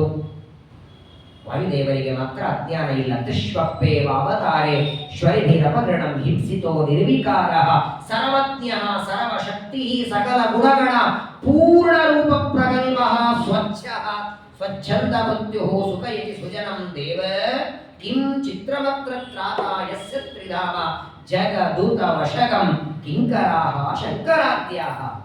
ಶ್ರೀಗುರು ಪಂಡಿತಾಚಾರ್ಯ ಹೇಳ್ತಾರೆ, ಮೂಲ ರೂಪದಲ್ಲೆಲ್ಲ ತ್ರಿಶ್ವಪ್ಪೇವ ಅವತಾರೆ, ಮೂರು ಅವತಾರದಲ್ಲಿಯೂ ಅಸುರಾವೇಶ ಇಲ್ಲದೆ ಇದ್ದವರು ವಾಯುದೇವರು. ಆದ್ದರಿಂದಲೇ ನಂದ ಯಶೋಧೇರಿಗೆ ಆಗಾಗ ಕೃಷ್ಣನ ಬಗ್ಗೆ ತಪ್ಪು ಕಲ್ಪನೆ ಬರ್ತಿದ್ದನು. ಆ ಯಮುನಾ ನದಿಯ ಮಡುವಿನಲ್ಲಿ ಒಳಗೆ ಧುಮುಕಿದ ಕೃಷ್ಣ ಮೇಲೆ ಬರಲಿಲ್ಲ ಅಂದ್ರೆ ಭಯ ಶುರುವಾಯಿತು. ಕೃಷ್ಣನನ್ನ ಕಾಲಿಯ ಸರ್ಪ ಕೊಂದು ಹಾಕಿದ್ದಾರೆ. ಅದರಲ್ಲಿ ಇನ್ನೊಂದೇನಾಗಿತ್ತು ಅಂದ್ರೆ ಪರಮಾತ್ಮನನ್ನ ಸುತ್ತಕೊಂಡಾಗ ಕಾಲಿಯ ಸರ್ಪ ಇವನಿಗೆ ಎಷ್ಟು ಜೋರಾಗಿ ಸುತ್ತಕೊಂಡಿದ್ದ ಅಷ್ಟು ತನ್ನ ದೇಹವನ್ನ ಅಗಲಿಸ್ತಾ ಇದ್ದಾನೆ ದೇವರು. ಅವನನ್ನ ಬಿಡಿಸಿಕೊಳ್ಳುವುದಕ್ಕೆ ಪರಮಾತ್ಮ ತನ್ನ ದೇಹವನ್ನ ಜೋರಾಗಿ ಅಗಲಿಸ್ತಾ ಇದ್ದಾನೆ. ಭಗವಂತನ ಶಕ್ತಿಗೆ ಸಾಲಿಲ್ಲ. ಅನಿವಾರ್ಯವಾಗಿ ಕಾಲಿಯ ಸರ್ಪ ಕೃಷ್ಣನನ್ನ ಬಿಡಬೇಕಾಯಿತು. ಭಗವಂತ ಕಾಲಿಯ ಸರ್ಪದ ಬಾಲವನ್ನ ಎಡಗೈಯಲ್ಲಿ ಹಿಡಿತಾನೆ, ಹೆಡೆ ಮೇಲೆ ಹಾರಿ ಜಿಗಿತಾನೆ. ನಿಮಗನಿಸ್ತದೆ ತುಳಿಯೋದೇ ಇದ್ರೆ ಅವನನ್ನು ಚೆನ್ನಾಗಿ ಹಾಕಿ ತುಳಿಬೇಕಾಗಿತ್ತು. ಕಾಲಿಯ ಮರ್ದನ ಮಾಡೋನಿದ್ದಾನಲ್ಲ, ಈಗ ಯಾರನ್ನ ತುಳಿಬೇಕಾದ್ರೆ ಕೈ ಕಾಲು ನೋಡ್ಬೇಕಾ, ಮತ್ತೆ ಎಲ್ಲಾನೇ ತುಳಿಯ ಬಾಲ ಯಾಕೆ ಎತ್ತಿಡಿದ? ಎಡಗೈಯಿಂದ ಬಾಲವನ್ನ ಎತ್ತಿ ಹಿಡಿದು ಅವನ ತಲೆಯ ಮೇಲೆ, ಕಾಲಿಯ ಸರ್ಪದ ಹೆಡೆ ಮೇಲೆ ಮಾತ್ರ ತುಳಿತಾರೆ. ತುಳಿಯೋದೇ ಸತ್ಯ, ಮರ್ದನ ಮಾಡೋದೇ ಸತ್ಯ ಅಂದ ಮೇಲೆ ಬಾಲ ಕಾಲು ಎಲ್ಲರೂ ಸುತ್ತಬೇಕಾಗಿತ್ತಲ್ಲ. ಅಂದ್ರೆ ಅಲ್ಲೊಂದು ಸೂಚನೆ ಕೊಡ್ತಾರೆ ದೇವರು. ಇಡೀ ಜಗತ್ತಿನೊಳಗೆ ಹಾವಿನಿಂದ ಭಯ ಬಾಯಿಯಿಂದಲೋ ಬಾಲದಿಂದಲೋ? ಹಾಗಾದ್ರೆ ಯಾವುದರಿಂದ ನಿಮಗೆ ಭಯ ಇಲ್ಲ ಅದನ್ನ ನೀವು ಹಾಳು ಮಾಡಬೇಡಿ. ಬಾಲದಿಂದ ನಿಮಗೆ ತೊಂದರೆ ಇಲ್ಲ, ಹಾಗಾಗಿ ಯಾವುದು ನಮಗೆ ತೊಂದರೆ ಕೊಡಲ್ಲ. ಮೋದೇತ ಸಾಧುರಪಿ ವೃಶ್ಚಿಕ ಸರ್ಪ ಹತ್ಯ. ಯಾವುದರಿಂದ ತೊಂದರೆ? ಹಲ್ಲಿನಿಂದ ತೊಂದರೆ, ವಿಷದ ಹಲ್ಲು, ವಿಷದ ನಾಲಿಗೆಯಿಂದ ತೊಂದರೆ. ಹಾಗಾಗಿ ಕಾಲಿಯ ಸರ್ಪದ ಹೆಡೆಗಳ ಮೇಲೆ ಮಾತ್ರ ತುಳಿತಾನೆ ಹೊರತು ಬಾಲವನ್ನ ಎತ್ತಿ ಹಿಡಿದ ಇನ್ನೊಂದು ತೋರಿಸ್ತಾನೆ. ಆ ಬಾಲವನ್ನ ಎತ್ತಿ ಹಿಡಿದು ಯಾರಿಗೂ ತೊಂದರೆ ಕೊಡದೇ ಇದ್ದದ್ದಕ್ಕೆ ಬಾಲ ಎತ್ತಿ ಹಿಡಿದ. ಹಾಗೆ ನೀವು ಯಾರಿಗೂ ತೊಂದರೆ ಕೊಡಲಿಲ್ಲ ಅಂದ್ರೆ ನಿಮ್ಮನ್ನು ಎತ್ತಿ ಹಿಡಿತೇನೆ, ತೊಂದರೆ ಕೊಟ್ರೆ ಎರಡೂ ತೋರಿಸಿದ್ದಾರೆ. ಇನ್ನೊಬ್ಬರಿಗೆ ತೊಂದರೆ ಕೊಡದೆ ಸಾತ್ವಿಕವಾಗಿ ಜೀವನ ಮಾಡಿ ನಿಮ್ಮನ್ನ ಜೀವನದಲ್ಲಿ ಎತ್ತಿ ಹಿಡಿತೇನೆ ಅಂತ ಬಾಲ ಎತ್ತಿ ಹಿಡಿದು ತೋರಿಸ್ತಾರೆ. ಇನ್ನೊಬ್ಬರಿಗೆ ತೊಂದರೆಯಾಗುವ ರೀತಿಯಲ್ಲಿ ನೀರೆಲ್ಲ ವಿಷ ಮಾಡಿ ಆಕಳಗಳಿಗೆ ತೊಂದರೆ ಕೊಟ್ಟಂತ ಹಾವು, ಹಾಗೆ ನೀವು ಇನ್ನೊಬ್ಬರಿಗೆ ತೊಂದರೆ ಕೊಡೋದಾದರೆ ನೋಡಿ, ತಲೆ ಮೇಲೆ ಕಾಲಿಡುವುದು ಬಲಿಚಕ್ರವರ್ತಿಯ ತಲೆ ಮೇಲೆ ಇಟ್ಟಿದ್ದಾರೆ, ಕಾಲಿಯ ಸರ್ಪ ತಲೆ ಮೇಲೆ ಇಟ್ಟಿದ್ದಾರೆ. ಅದರ ವ್ಯತ್ಯಾಸ ಇದೆ. ಬಲಿಚಕ್ರವರ್ತಿಯ ತಲೆ ಮೇಲೆ ಕಾಲಿಟ್ಟೆ ಅದು ಅನುಗ್ರಹ ಆಯ್ತದು, ಅಲ್ಲಿ ತುಳಿಲಿಲ್ಲ. ತಲೆಯ ಮೇಲೆ ಕಾಲಿಟ್ಟ ಪಾತಾಳಕ್ಕೆ ಒತ್ತಿದವನನ್ನ. ಆದ್ರೆ ಬಲಿಚಕ್ರವರ್ತಿಯ ತಲೆ ಮೇಲೆ ಕಾಲಿಡೋದಲ್ಲ, ಚೆನ್ನಾಗಿ ಕುಡಿಲಿಕ್ಕೆ ಶುರು ಮಾಡ್ತಾನೆ. ಕೃಷ್ಣಾನ ನಿರ್ಪಿತ ದೃಶೋ ಮೃತಕ ಪ್ರತೀಕಾಹ. ಕೃಷ್ಣ ಪರಮಾತ್ಮ ಯಾವಾಗ ನೀರಿನಿಂದ ಮೇಲೆ ಬಂದ ನೋಡಿ, ಆಗ ಮಾತ್ರ ನಂದ ಯಶೋಧೆಯರ ಮನಸ್ಸಲ್ಲಿ ಸ್ವಲ್ಪ ಧೈರ್ಯ ಬಂತು. ಎಲ್ಲರೂ ವಿಚಿತ್ರ ಅಂದ್ರೆ ನಮ್ಮಲ್ಲಿ ಇರುತ್ತಲ್ಲ, ಏನಾದ್ರು ಒಂದು ಕಷ್ಟ ಸಂಕಟ ಬಂದ್ರೆ ಅಯ್ಯೋ ವೆಂಕಟೇಶ ಸ್ತೋತ್ರ ಹೇಳ್ರಿ, ವಿಜಯದಾಸ ಕವಚ ಹೇಳ್ರಿ, ಎಲ್ಲೋ ಪ್ರಯಾಣಕ್ಕೆ ಹೋಗ್ತಿರ್ತೀರಿ. ಸುರಳ ಪ್ರಯಾಣ ನಡೀತಿದ್ರೆ ಏನ್ ದೇವ್ರ ನೆನಪಾಗಲ್ಲ. ಅಕಸ್ಮಾತ್ ಮುಂದೊಂದು ಯಾವ್ದು ಬಸ್ ಬಿದ್ರೆ ಶುರು ಆಗುತ್ತೆ, ಹರಿಕಥಾಮೃತ ಸಾರ ಗುರುಗಳಿಂದ ಯಾಕೆ ಮುಂದೆ ನಮ್ಮ ಬಸ್ಸು ಬಿಡಬಾರ್ದಲ್ಲ. ಎಲ್ಲಿವರೆಗೆ ನಮಗೆ ಭಯ ಅಂತ ಆಗತ್ತೆ ಅಲ್ಲಿವರೆಗೂ ಪಾರಾಯಣ ಗಿರಣ ಮಾಡೋವಲ್ಲ. ಅಕಸ್ಮಾತ್ ಆಗಿ ಆ ಒಂದು ಪ್ಲೇನ್ ಕ್ರಾಶ್ ಆಗಿರಲಿಲ್ಲ ಅಂತ ಪ್ಲೇನ್ ಹೋಗುವಾಗ ದೇವರ ನಮಸ್ಕಾರ ಮಾಡೋ. ಎಲ್ಲಿವರೆಗೆ ಅಂದ್ರೆ ಕೃಷ್ಣ ಪರಮಾತ್ಮ ಯಮುನಾ ನದಿಯ ಮಡುವಿನಲ್ಲಿ ಒಳಗೆ ಸಿಗಿದಿದ್ದಾರೆ, ಅಲ್ಲಿವರೆಗೆ ಭಯ ಇರಲಿಲ್ಲ. ಎಷ್ಟೊತ್ತಾದ್ರೂ ಮೇಲೆ ಬರಲಿಲ್ಲ, ಆಗ ಭಯ ಶುರುವಾಯಿತು. ಹಾಗಾದ್ರೆ ಏನ್ ಮಾಡ್ಬೇಕೀಗ? ಈಗ ನಮಗೇನಾದ್ರೂ ಕಷ್ಟ ಆದ್ರೆ ಯಾರನ್ನ ರಕ್ಷಣೆಗೆ ಪ್ರಾರ್ಥನೆ ಮಾಡಬೇಕು? ಈಗ ಅವನೇ ಕಷ್ಟದಲ್ಲಿದ್ದಾನೆ. ಯಮುನಾ ನದಿಯ ಮಡುವಿನಲ್ಲಿ ಧುಮುಕಿದ್ದು ಕಾಲಿಯ ಸರ್ಪದ ಬಂಧನದಲ್ಲಿ ಬಿದ್ದದ್ದು. ಆದರೆ ಇವನ ರಕ್ಷಣೆಗೆ ಪ್ರಾರ್ಥನೆ ಯಾರೇ ಮಾಡೋದು? ಇನ್ನೊಬ್ರು ಯಾರಾದ್ರೂ ಇದ್ದಾರ ಇವನ ಮೇಲೆ? ಅತ್ಯತಿಷ್ಠ ದಶಾಂಗುಲ. ಹಾಗಾಗಿ ಏನ್ ಮಾಡಿಬಿಟ್ರು ಅಂದ್ರೆ ಇವಂದೇ ಕಥೆಗಳು ಹೇಳಿ ಶುರು ಮಾಡಿಬಿಡ್ತಾರೆ. ನಮ್ಮೆಲ್ಲರ ಸಂಕಟ ಬಂದಾಗ, ನಮ್ಮೆಲ್ಲರ ಕಷ್ಟ ದೇವರ ಕಥೆ ಪರಿಹಾರ ಮಾಡತ್ತಲ್ಲ, ಹಾಗೆ ಕೃಷ್ಣ ಪರಮಾತ್ಮನ ಕಥೆಯನ್ನೇ ಗೋಪಿಕಾಸ್ತ್ರೀಯರು ಹೇಳೋದಕ್ಕೆ ಶುರು ಮಾಡ್ತಾರೆ. ಅದರಿಂದ ಇವರೆಲ್ಲರೂ ಹೇಳುವ ಕೃಷ್ಣನ ಕಥೆಯಿಂದ ಅವನಿಗೇನು ಹೆಚ್ಚಿನ ಆಗ್ಬೇಕಾಗಿಲ್ಲ, ಇವ್ರ ಮನಸ್ಸಿಗೊಂದು ಧೈರ್ಯ ಬಂತು. ನೋಡಿಬೇಕಾದ್ರೆ ಇಡೀ ಪ್ರಪಂಚದೊಳಗೆ ನೊಂದ ಮನಸ್ಸಿಗೆ, ಕಷ್ಟಾಗಿ ಏನೋ ಸಂಕಟದಿಂದ ಒದ್ದಾಡುವ ಮನಸ್ಸಿಗೆ ಆನಂದ ಕೊಡುವ ಕಥೆ ಅಂತಿದ್ರೆ ಅದು ದೇವರ ಕಥೆ ಒಂದೇ. ಬೇಕಾದ್ರೆ ನೋಡಿ, ನಿಮ್ ಕಥೆಯನ್ನು ಯಾರ ಹತ್ರ ಆದ್ರೆ ಹೇಳಿ ನೋಡಿ, ಇನ್ನೊಬ್ಬರ ಕಥೆ ನೀವು ಕೇಳಿ ನೋಡಿ, ಮನಸ್ಸಿಗೆ ಆನಂದ ಆಗತ್ತಾ? ಅದು ನಿಮ್ಮ ಸ್ವಂತ ಅಣ್ಣ ತಮ್ಮಂದ್ರೆ ಇರಲಿ, ಅಕ್ಕ ತಂಗಿಯರಿರ್ಲಿ, ತಾತ್ಕಾಲಿಕ ಆಗಬಹುದೇನೋ, ನಿಮ್ಮ ಅಣ್ಣನೋ ತಮ್ಮನೋ ಏನೋ ಎಲ್ಲೋ ಒಂದು ಗೋಲ್ಡ್ ಮೆಡಲ್ ತಗೊಂಡ ಅಂದ್ರೆ ಒಂದು ಕ್ಷಣ ಆನಂದ ಆಗತ್ತೆ, ತಾತ್ಕಾಲಿಕ ಆಗತ್ತೆ ಹೊರತು ಸಂಸಾರದ ತಾಪ ಕಳೆಯುವ ಬೇಕಾದಷ್ಟು ತಲೆ ಮೇಲೆಲ್ಲ ಮನಸ್ಸಿನ ಮೇಲೆ ಭಾರ ಇರಲಿ, ಅದನ್ನೆಲ್ಲ ದೂರ ಮಾಡುವ ಸಾಮರ್ಥ್ಯ ಭಗವಂತನ ಕಥಾಮೃತಕ್ಕೆ. ಹಾಗಾಗಿನೇ ವೇದಗಳು, ಉಪನಿಷತ್ತುಗಳು ದೇವರನ್ನ ಪ್ರಾರ್ಥನೆ ಮಾಡ್ತವೆ. ನೀನು ಕೊಡೋದೇ ಆದರೆ, ವರ ಕೊಡೋದಾದರೆ ಸಂಪತ್ತು, ಐಶ್ವರ್ಯ, ರಾಜ್ಯ ಬೇಡ, ಸಂಸಾರದ ತಾಪ ಹಿಂಗಿಸುವ ನಿನ್ನ ಕಥೆಯನ್ನ ಕೇಳು, ಹಾಕಿಕೊಡು ಅಂತಾರೆ. ಗೋಪಿಕಾಸ್ತ್ರೀಯರು ಎಲ್ಲ ನಂದ ಯಶೋದೆಯರು ಪರಮಾತ್ಮನ ಕಥೆಯನ್ನು ಹಾಡ್ತಾ ಇದ್ದಾರೆ. ಪರಮಾತ್ಮ ಆ ಯಮುನಾಯ ಕಾಲಿಯ ಸರ್ಪದ ಎಡೆ ಮೇಲೆ ಕಾಲನ್ನು ಇಟ್ಟು ಕುಳಿತಿದ್ದಾರೆ. ಕಾಯಂ ನಿಧಾಯ ಭುವಿ ಭೂತ ಪತಿಂ ಪ್ರಣೇಮು. ಏನು ಚೆನ್ನಾಗಿ ಕುಣಿತಾನೆ. ರಂಗಮಂಚದ ಮೇಲೆ ಕುಣಿಲಿ ಬರೋದಿಲ್ಲ, ಅದು ಮೊದಲನೇದ್ದು ಹೆಡೆಗಳು. ಕಾಲಿಯಾಸನ್ ಯಾವುದೇ ಹಾವುಗಳ ಹೆಡೆಗಳ ಮೇಲೆ ಸಣ್ಣ ಸಣ್ಣ ಸಣ್ಣ ಮುಳ್ಳುಗಳಿರ್ತವೆ. ಅತ್ಯಂತ ಕೋಮಲ ಪಾದ ಪರಮಾತ್ಮನದು. ಪುಟ್ಟ ಪಾದದಿಂದ ಆ ಎಲೆ ಕೋಮಲವಾದಂತಹ ಪಾದಗಳಿಂದ ಕುಣಿತಿದ್ದಾರೆ. ಆದರೆ ಶ್ರೀಕೃಷ್ಣ ಪರಮಾತ್ಮ ಕೊಳಲವ ಆ ಕಾಲಿಯಾಸರ್ಪದ ಎಡೆ ಮೇಲೆ ಕುಣಿತಿದ್ರೆ ಮುಖ್ಯ ಪ್ರಾಣದೇವರು ಬಂದು ಹಾಡನ್ನು ಹಾಡಲಿಕ್ಕೆ ಶುರು ಮಾಡಿದರಂತೆ. ಒಳ್ಳೊಳ್ಳೆ ಪದಗಳು ಹನುಮಪ್ಪ ಹಾಡೆ ಅಮ್ಯ, ಚಲುಬ ಕೃಷ್ಣಪ್ಪ ಕುಣದಮ್ಯ, ದೇವಿ ನಮ್ಮ ದ್ಯಾವಾರು ಬಂದವರು, ಬನ್ನೀರೇ ನೋಡ ಬನ್ನೀರೇ. ಮೃದಂಗ, ತಾಳು, ದಬಳೆ ಎಲ್ಲ ವಾದ್ಯಗಳ ಕರೆಸ್ತಾರೆ ಪರಮಾತ್ಮನನ್ನ. ಒಳ್ಳೆ ಒಂದು ನರ್ತನ ಸೇವಾ ಶುರುವಾಯಿತಲ್ಲಿ. ನಾನು ಅನೇಕ ಸಲ ಹೇಳಿದ್ದೇನೆ, ನಾವು ಪರಮಾತ್ಮನಿಗೆ ಷೋಡಶ ಉಪಚಾರ ಪೂಜೆ ನಿತ್ಯ ಮಾಡ್ತೀವಿ. ನಿತ್ಯ ಮಾಡಲ್ಲ, ಮಾಡ್ತೀವಿ, ಸಂಕಲ್ಪ ಮಾಡ್ತೀವಿ ಅಷ್ಟೇ. ಆಚರಣೆ ಮಾಡಿ ಷೋಡಶ ಉಪಚಾರ. ಷೋಡಶ ಅಂದ್ರೆ 16. 16ರಲ್ಲಿ ಅರ್ಘ್ಯ, ಪಾದ್ಯ, ಆಚಮನ, ಮಧುಪರ್ಕ, ಪುನರಾಚಮನ, ಪಂಚಾಮೃತ, ಶುದ್ಧೋದಕ, ವಸ್ತ್ರ, ಗಂಧ, ಅಕ್ಷತೆ, ಹೂವು, ತುಳಸಿ, ಧೂಪ, ದೀಪ, ನೈವೇದ್ಯ, ಮಂಗಳಾರತಿ, ಮಂತ್ರ, ಪುಷ್ಪ, ಛತ್ರ, ಚಾಮರ, ವ್ಯಜನ, ನೃತ್ಯ, ಗೀತ, ವಾದ್ಯ, ಇವೇ 16. ಈ 16 ಒಂದು 3 ಮಾಡಿರ್ತೀವಿ ಮಾಡಾದ್ರೆ. ವಾಸ್ತವಿಕವಾಗಿ ನೃತ್ಯ ಸೇವಾ ನಿತ್ಯ ಮಾಡಬೇಕಂತೆ. ಪ್ರತಿನಿತ್ಯದಲ್ಲಿ ಪರಮಾತ್ಮನ ಮುಂದೆ 1-2 ನಿಮಿಷ ಕುಣಿಬೇಕಂತ. ನೃತ್ಯ, ಗೀತ, ವಾದ್ಯ. ದೇವರ ಮುಂದೆ ವಾದ್ಯಗಳ ಬಾರಿಸ್ಬೇಕು, ಅವನೇ ಬಾರಿಸ್ಬೇಕು ನಮ್ಮ ನೋಡಿ. ದೇವರನ್ನ ನಾವು ಸ್ತೋತ್ರ ಮಾಡೋದಲ್ಲ, ಪೆಟ್ಟಿಗೆಯಲ್ಲಿದ್ದ ದೇವರೇ ಸ್ತೋತ್ರ ಮಾಡಬೇಕು. ಹೊರತೆಗೆಯಪ್ಪ ನನಗೆ ಆಗಾಗ ಹೊರತರದ ಅಭಿಷೇಕ ಮಾಡುವಂತ ಪೆಟ್ಟಿಗೆಯಲ್ಲಿರುವ ದೇವರೇ ಓದುವಂಗಾಗಿದೆ ಈಗ. ಹಾಗಾಗಿ ಪರಮಾತ್ಮನನ್ನ ಆ ಎಲ್ಲ ಯಶೋಧ, ನಂದ ಎಲ್ಲ ಗೋಪಾಲಕರು ನಿಂತು ನೋಡ್ತಿದ್ದಾರೆ. ದೇವತೆಗಳೆಲ್ಲ ಆಕಾಶದಲ್ಲಿ ನಿಂತುಕೊಂಡು ಕಾಲಿಯ ಸರ್ಪದ ಮೇಲೆ ಕೃಷ್ಣ ಕುಣಿಯೋದನ್ನ ನೋಡ್ತಾ ಪುಷ್ಪವೃಷ್ಟಿಯನ್ನ ಮಾಡುತ್ತಿದ್ದಾರೆ. ಎಷ್ಟೊತ್ತಿ ಕುಣಿತಾರೆ ಅಲ್ಲ, ನೋಡೋದಕ್ಕೆ ಚಿಕ್ಕವನಿವನು. ಅನಂತ ಕೋಟಿ ಬ್ರಹ್ಮಾಂಡ ನಾಯಕ. 1-1.5 ವರ್ಷದ ಮಗು ಇರಬಹುದು, ಬಹಳ ಆದರೆ ಒಂದು 20-30 kg ಇರಬಹುದೇನೋ. ಆದರೆ ಇವನ ಪಾದದ ಆ ಸ್ಪರ್ಶ ಆಗಿ ಇವನು ಚೆನ್ನಾಗಿ ತುಳಿತಾ ಇದ್ರೆ ಕೃಷ್ಣ ಪರಮಾತ್ಮನ ತುಳಿತಕ್ಕೆ ಕಾಲಿಯ ಸರ್ಪದ ಮುಖದಿಂದ ರಕ್ತ ಬರೋದಕ್ಕೆ ಶುರುವಾಯಿತು. ರಕ್ತದ ವಾಂತಿ ಮಾಡ್ತಿದ್ದಾರೆ. ದೃಷ್ಟ್ಯಾ ಹಿ ರಾಜಮುಪಸೇದುರಮುಷ್ಯ ಪತ್ನ್ಯಃ. ಯಾವಾಗ ಕಾಲಿಯ ಸರ್ಪದ ಮುಖದಿಂದ ವಿಷ ಬರಲಿಕ್ಕೆ ಶುರುವಾಯಿತು, ಅವನ ಹೆಂಡಂದ್ರೆಲ್ಲ ಬಂದ್ರಂತೆ. ಕಾಲಿಯ ಸರ್ಪದ ಹೆಂಡಂದ್ರು ನೋಡಿ, ಹೆಂಡತಿ ಮಕ್ಕಳು ಅನ್ನುವ ಈ ಪರಿವಾರ ಪ್ರಾಣಿಗಳಿಗೂ ಉಂಟು, ಪಕ್ಷಿಗಳಿಗೂ ಉಂಟು, ಮನುಷ್ಯರಿಗೆ ಮಾತ್ರವಲ್ಲ. ಹೇಗೆ ನಾವು ಹೆಂಡತಿ ಮಕ್ಕಳು ಅಂತ ನಾವೆಲ್ಲ ನಮ್ಮ ನಮ್ಮ ಬಾಂಧವರಲ್ಲಿ ಪ್ರೀತಿ ಮಾಡ್ತೇವೆ, ಹಾಗೇನೆ ನೋಡಿಬೇಕಾದ್ರೆ ಪ್ರಾಣಿಗಳಿಗೂ ತಮ್ಮ ತಮ್ಮ ಮಕ್ಕಳ ಮೇಲೆ ತಮ್ಮ ತಮ್ಮ ಇಡೀ ಜಗತ್ತಿನೊಳಗೆ ಯಾವುದೇ ಪ್ರಾಣಿ ಹುಲಿ ಸಿಂಹವನ್ನು ನೋಡಿ ಹೆದರುತ್ತದೆ, ಆದ್ರೆ ಆ ಸಿಂಹದ ಮರಿಗೆ ತನ್ನ ತಾಯಿ ನೋಡಿ ಭಯ ಇಲ್ಲ. ಏನಿದ್ರು ನನ್ನ ತಾಯಿ ನನ್ನ ರಕ್ಷಣೆ ಮಾಡುತ್ತೆ ಅಂತ ಅಷ್ಟು ಪ್ರೀತಿ ವಾತ್ಸಲ್ಯವನ್ನ ಎಲ್ಲರಿಗೂ ಕೊಟ್ಟಿದ್ದಾರೆ ದೇವರು.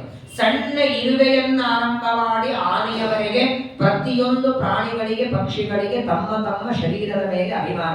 ಈಗ ಹೊರಗಡೆ ಒಂದು ನಾಯಿ ಓಡಾಡ್ತಿದೆ, ಆ ನಾಯಿಗೆ ಹೋಗಿ ಕೇಳಿ, ಅಯ್ಯೋ ನಿನಗೆ ನಾಯಿ ಜನ್ಮ ಬಂತು, ನಮ್ಮಲ್ಲಿ ನೀನು ಬ್ರಾಹ್ಮಣ ಆಗಿದ್ದಿ ಅಂದ್ರೆ ಪ್ರವಚನಕ್ಕೆ ಬರ್ತಿದ್ದಿ, ನೈಮಿಷಾರಣ್ಯಕ್ಕೆ ಬರ್ತಿದ್ದಿ, ದ್ವಾದಶಿ ಪಾರಣೆ ಒಳಗೆ ಬರ್ತಿದ್ದಿ, ನಾನೆಲ್ಲ ಪಾರಣೆ ಕೂತ್ರ ಪಾಪ ಅಲ್ಲಿ ಹೊರಗಡೆ ನಿಂತಿರ್ತಿದ್ದಿ, ನೀನು ನೋಡಿ ತುಂಬಾ ದುಃಖ ಆಗತ್ತಪ್ಪ. ನಿನಗೂ ಅಕಸ್ಮಾತ್ ಆಗಿ ಮಾನವ ಶರೀರ ಇದ್ದಿದ್ರೆ ನೀನು ಅಲ್ಲಲ್ಲಿ ಓಡಾಡ್ತಿದ್ದಿ, ಚೆನ್ನಾಗಿರ್ತಿದ್ದಿ, ಬೇಕಾ ನಿನಗೆ ಮಾನವ ಶರೀರ ಅಂತ ಕೇಳಿ ನೋಡಿ. ಆಗ ನಾಯಿ ಅಂತಂತೆ, ನೀನು ಹೇಗೆ ನಿನ್ನ ಶರೀರದಲ್ಲಿ ಸುಖವಾಗಿದ್ದು ಹಾಗೆ ನಾನು ಸುಖವಾಗಿ ಇದ್ದೇನೆ. ಯಾರಂದ್ರು ನಾನು ದುಃಖದಲ್ಲಿದ್ದೇನೆ ಅಂತ ಯಾರಂದ್ರು ಅಂತಂದ ನಾಯಿ. ಯಾಕಂದ್ರೆ ನಿನಗೆ ಹೇಗೆ ನನ್ನ ಶರೀರ ಅಂತ ಅಭಿಮಾನವೋ ಹಾಗೆ ನಾಯಿಗೂ ತನ್ನ ಶರೀರದ ಮೇಲೆ ಅಭಿಮಾನ ಕೊಟ್ಟಿದ್ದಾನೆ ದೇವರು. ಯಾರಿಗೂ ಯಾವ ಶರೀರದ ಮೇಲೆ, ಉಳಿದವರಿಗೆಲ್ಲ ಆ ಶರೀರ ನೋಡಿ ತಿರಸ್ಕಾರ ಬರಬಹುದು. ಪ್ರಾಣಿಯಾಗಿರಲಿ ಪಕ್ಷಿಯಿರಲಿ ಅವರವರಿಗೆ ಆಯಾ ಶರೀರದ ಮೇಲೆ ಅಭಿಮಾನ ಪ್ರೀತಿ ಕೊಟ್ಟು ಬಿಡುತ್ತಾರೆ. ಅನ್ನೋದಕ್ಕಾಗಿಯೇ ತಮ್ಮ ಶರೀರದ ರಕ್ಷಣೆಗೆ ಆಹಾರ ಹುಡುಕುವುದಕ್ಕೆ ಓಡಾಡುತ್ತವೆ. ನಾಗಪತ್ನಿಯರು ಆ ಕಾಲಿಯ ಸರ್ಪದ ಮಡದಿಯರೆಲ್ಲ ಬಂದ್ರು. ಯಾವಾಗ ಗಂಡನ ಬಾಯಿಂದ ರಕ್ತ ಬರ್ತಾ ಇದೆ, ಕಾಲಿಯ ಸರ್ಪ ರಕ್ತದ ವಾಂತಿ ಮಾಡ್ತಿದ್ದಾನೆ, ಬರ್ತಾರೆ. ಆ ಎಲ್ಲ ನಾಗಪತ್ನಿಯರು ಪ್ರಾರ್ಥನೆ ಮಾಡ್ತಾರೆ, ನ್ಯಾಯೋ ಹಿ ದಂಡ ಕೃತ ಕಿಲ್ಬಿಷೇಸ್ಮಿನ್ ತವಾವತಾರಃ ಕಲ ನಿಗ್ರಹಾಯ ರಿಪೋ ಸುತಾನಾಮಪಿ ತುಲ್ಯ ದೃಷ್ಟೇ ಧತ್ಸೇ ದಮಂ ಫಲಮೇವಾನುಶಂಸ್ತಂ. ಹೇ ಪರಮಾತ್ಮ, ನೀನ್ ಮಾಡ್ತಾ ಇರುವ ಕೆಲಸ ಒಳ್ಳೆಯದೇ. ಯಾಕಂದ್ರೆ ನೀನು ಅವತಾರ ಮಾಡಿದ್ದೆ ದುಷ್ಟರ ಶಿಕ್ಷಣೆಗೆ. ನನ್ನ ಗಂಡನಿಂದ ಜಗತ್ತಿನಲ್ಲಿ ನೂರಾರು ಆಕಳಗಳಿಗೆ ಮಾನವರಿಗೆ ತೊಂದರೆಯಾಗಿದೆ. ನೀನು ಮಾಡ್ತಾ ಇರೋದು ನ್ಯಾಯವೇ? ಕಾಲಿಯ ಸರ್ಪದ ವಿಷದಿಂದ ನೀರೆಲ್ಲ ವಿಷ ಆಗಿದೆ, ಹಾಗಾಗಿ ನೀನು ಕುಣಿತಾ ಇರೋದು ತಪ್ಪು ಅಂತ ಹೇಳ್ತಿಲ್ಲ. ಆದರೆ ಇನ್ನೊಂದು 2 ಸ್ಟೆಪ್ ನೀನು ಹಾಕಿದ್ರೆ ಸಾಕು, ಸತ್ತೋಗ್ಬಿಡ್ತಾರೆ. ಈಗಾಗಲೇ ಶಕ್ತಿಯನ್ನ ಸಂಪೂರ್ಣ ಕಳ್ಕೊಂಡಿದ್ದಾರೆ. ಅಪರಾಧ ಮಾಡಿದ್ದಕ್ಕೆ ದಂಡ ಕೊಡೋರು ಎಲ್ಲರಿದ್ದಾರೆ. ಯಮಧರ್ಮನನ್ನ ನೋಡಿ, ರುದ್ರನನ್ನ ನೋಡಿ, ಯಾವುದೇ ದೇವತೆ ನೋಡಿ ತಪ್ಪು ಮಾಡಿದ್ದಕ್ಕೆ ದಂಡ ಕೊಡೋರಿದ್ದಾರೆ. ಆದ್ರೆ ನಿನಗೊಂದು ಹೆಸರಿದೆ, ಕ್ಷಮಾ ಸಮುದ್ರ ಅಂತ. ಅಪರಾಧವನ್ನ ಕ್ಷಮಾ ಮಾಡೋ ನೀನು, ನನ್ನ ಗಂಡ ಮಾಡಿದ ಅಪರಾಧವನ್ನ ಕ್ಷಮಾ ಮಾಡು, ನಿಗ್ರಹ ಮಾಡಬೇಡ. ಯಾಕಂದ್ರೆ ನೀನು ನಿಗ್ರಹನೂ ಮಾಡಬಲ್ಲಿ, ಅನುಗ್ರಹನೂ ಮಾಡಬಲ್ಲಿ. ನೋಡಿ, 2 ಶಬ್ದ ಎಷ್ಟು ಚೆನ್ನಾಗಿದೆ, ನಿಗ್ರಹ ಅನುಗ್ರಹ. ಆದ್ರೆ ಅರ್ಥ ಮಾತ್ರ ವಿರುದ್ಧ ಕೊಡ್ತಾನೆ. ಅನುಗ್ರಹ ಅಂದ್ರೆ ಕೃಪಾ ದೃಷ್ಟಿಯನ್ನ ಹಾಕಿ ಕರುಣಾಪೂರ್ಣ ದೃಷ್ಟಿಯಿಂದ ನೋಡೋದನ್ನ ಅನುಗ್ರಹ ಅಂತಾರೆ. ಅದೇ ವ್ಯಕ್ತಿಯನ್ನ ಸಿಟ್ಟಿನಿಂದ ನೋಡಿದರೆ ನಿಗ್ರಹ ಅಂತ ಕರೀತಾರೆ. 2 ಮಾಡೋದಕ್ಕೆ ನೀನು ಸಮರ್ಥ. ಪ್ರಾಯ ನಮ್ಮಲ್ಲಿ ಈ ಶಬ್ದಗಳಲ್ಲಿ ನೋಡಬೇಕು, ಒಂದೇ ಅಕ್ಷರದಿಂದ ಅರ್ಥಗಳಲ್ಲಿ ಬದಲಾವಣೆ ಆಗತ್ತೆ. ಹೌದೋ ಇಲ್ಲ? ಬೇಕಾದ ಶಬ್ದಗಳಿವೆ. ಈ ಡಾಕ್ಟರ್ಗಳೆಲ್ಲ ಸರ್ಜನ ಅಂತ ಕರೀತಾರೆ ನೋಡಿ. ಸರ್ಜನ ಅಂತ ಡಾಕ್ಟರ್ಗಳನ್ನ ಕರೀತಾರೆ. ಸರ್ಜನ ಅಂದ್ರೆ ಏನು? ಆಪರೇಷನ್ ಮಾಡೋರು. ಆಪರೇಷನ್ ಮಾಡುವ ಡಾಕ್ಟರ್ಗಳನ್ನ ಸರ್ಜನ. ಆ ಆಪರೇಷನ್ ಸಕ್ಸಸ್ ಆದ್ರೆ ಅವರು ಸರ್ಜನ, ಇಲ್ಲ ಅಂದ್ರೆ ಅದ್ರ ಹಿಂದೆ ವಿ ಹಚ್ಚಿರಿ, ವಿಸರ್ಜನ. ಸರ್ಜನ ಆದ್ರೆ ಆ ಪೇಷಂಟ್ ಮನೆಗೆ ಬರ್ತಾರೆ, ಆಪರೇಷನ್ ವ್ಯತ್ಯಾಸ ಆದ್ರೆ ಯಾಂತು ದೈವಗಣ ಸರ್ವೆ ವಿಸರ್ಜನ ಮಾಡಿ. ಸಂಸ್ಕೃತ ತುಂಬಾ ಚೆನ್ನಾಗಿದೆ. ಅದಕ್ಕಾಗಿ ವ್ಯಾಕರಣದಲ್ಲಿ ಒಂದು ನಿಯಮ ಬರ್ತದೆ, ಪ್ರಹಾರ, ಹಾರ, ಸಂಹಾರ, ವಿಹಾರ, ಪರಿಹಾರ.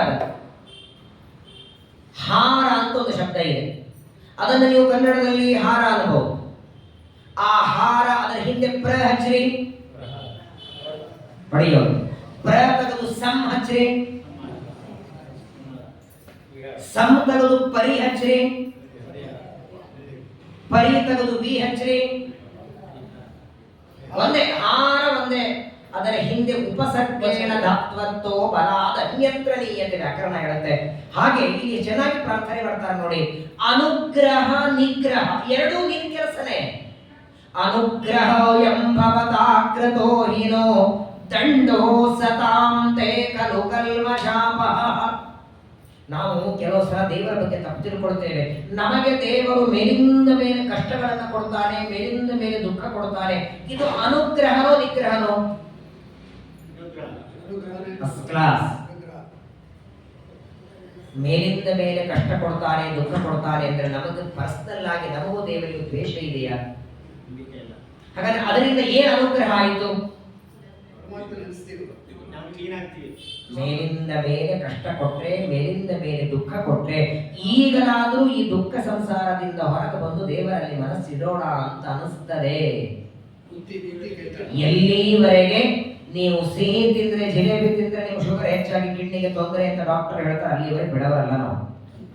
ಹಾಗೆ ಮೇಲಿಂದ ಮೇಲೆ ಶಿವನಾಚಾರ್ಯರು ಹೇಳ್ತಾರಲ್ಲ, ಟೀಕಾಕೃತ್ಪಾದ ಸುಧಾದಲ್ಲಿ ಹೇಳ್ತಾರೆ, ಸುಖಮೇವ ಮೇ ಸ್ಯಾತ್ ದುಃಖಂ ಮನಾದಪಿ ಮಾಮೋ ಇತಿ ನಿಖಿಲಾಪೇಕ್ಷಿತ ಮೋಕ್ಷಸ್ಯ.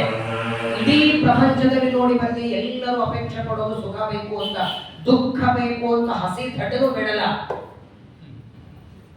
ಆದರೆ ಆ ಸುಖ ಬರಬೇಕು, ಸುಖಕ್ಕಾಗಿ ಬೇಕಾದದ್ದು ಪರಮಾತ್ಮನ ಜ್ಞಾನ, ಭಗವಂತನಲ್ಲಿ ಮನಸ್ಸು. ಹಾಗಾಗಿ ನಮಗೆ ವೈರಾಗ್ಯ ಬರಲಿ ಅನ್ನೋದಕ್ಕಾಗಿ ದೇವರು ಮೇಲಿಂದ ಮೇಲೆ ದುಃಖ ಕೊಡ್ತಾನೆ. ಒಂದು ವಾರ, ಒಂದು ತಿಂಗಳು ನಿಮ್ಮ ಸೊಸೆಯಿಂದ ನಿತ್ಯ ಬಯಸ್ಕೊಂಡ್ರೆ ಆಗ ನಿಮ್ಮ ಮನಸ್ಸು ಹೇಗಿರುತ್ತೆ? ಸೊಸೆ ವಿಷಯದಲ್ಲಿ ಉದಾಸೀನ ಆಗುತ್ತೋ ಇಲ್ಲೋ? ಹೇಳೋದು ಬೇಡ, ಕೇಳೋದು ಬೇಡ, ಆಯ್ತಲ್ಲ. ಒಂದು ತಿಂಗಳು ಆ ಒಂದು ಸಹಸ್ರವಾಗೇನೆ ಮಂಗಳಾರತಿ ಆಗಿರ್ತದೆ. ಮಾರನೇ ದಿನ ಒಂದು ತಿಂಗಳಾಗ ಮಾಡು ಅಂತೂ ಹೇಳಲ್ಲ, ಬೇಡ ಅಂತೂ ಹೇಳಲ್ಲ, ಮಾಡಿದ ಉಪ್ಪಿಲ್ಲ ಅಂತೂ ಹೇಳಲ್ಲ.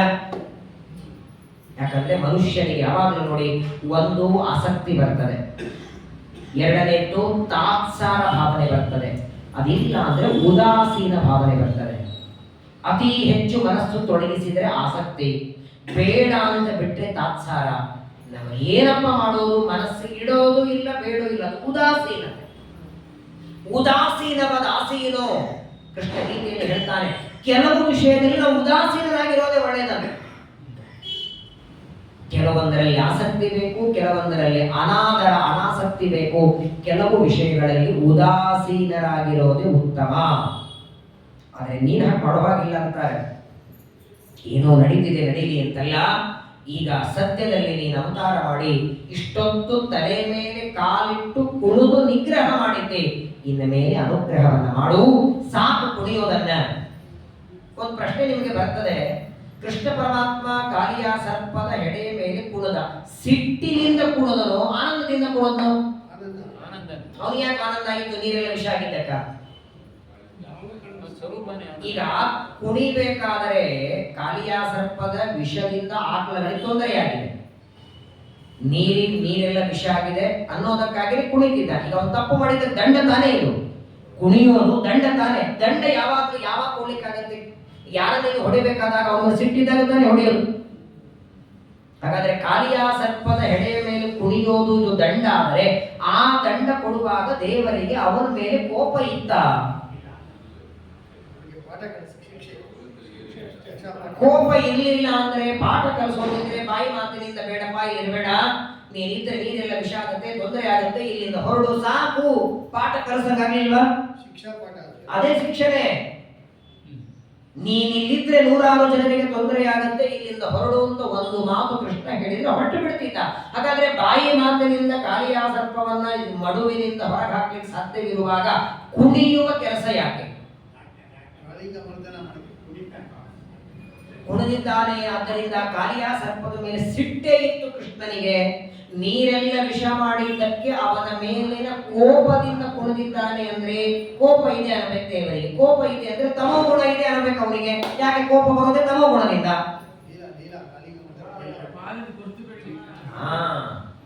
ಪ್ರಧಾನ ಕಾರಣ ಅದು. ಕಾಲಿಯ ಸರ್ಪ ದೇವರ ವಿರೋಧಿ ಅಲ್ಲ, ಇವ ದೇವರ ದ್ವೇಷಿ ಅಲ್ಲ, ಪರಮ ಭಕ್ತ. ಇವತ್ತು ಶ್ರೀಕೃಷ್ಣ ಪರಮಾತ್ಮನ ಪರಮ ಭಕ್ತನಾದದ್ದರಿಂದ ಇವನನ್ನ ಬಾಯಿ ಮಾತಿನಿಂದಲೂ ಕಳಿಸಬಹುದಾಗಿತ್ತು. ಬೇಡ ಒಂದೆರಡು ಬೈದು ಇವನನ್ನ ಆ ಯಮುನೆಯಿಂದ ಹೊರಗೆ ಹಾಕಬಹುದಾಗಿತ್ತು. ಅವನ ಹೆಡೆಯ ಮೇಲೆ ಕುಣಿಯುವುದರ ಮೂಲ ಉದ್ದೇಶ ತನ್ನ ಪಾದದ ಗುರುತು ಅವನ ಹೆಡೆಗಳ ಮೇಲೆ ಬೀಳಿ ಧ್ವಜ ವಜ್ರಾಂಕುಶ ಪದ್ಮ ಚಿಹ್ನವತ, ಶಂಖಚಕ್ರ ಗದಾ ಪದ್ಮ ಅಂಕಿತವಾದ ಪಾದಗಳು. ಅದಕ್ಕಾಗಿ ನೋಡಿ ಕಾಳಿಯ ಸರ್ಪದ ಹೆಂಡಂದರು ಬೇಡ್ಕೊಳ್ತಾರೆ, ತಪಸ್ಸು ದಪ್ತಂಕಿಮನೇನ ಪೂರ್ವಂ ನಿರಸ್ತಮಾನೇನ ಚಮಾನದೇನ. ಮೊದಲಂದು ನಮ್ಮ ಗಂಡನನ್ನು ಬಿಟ್ಟುಬಿಡು, ಬಹಳ ಕುಡಿಬೇಡ.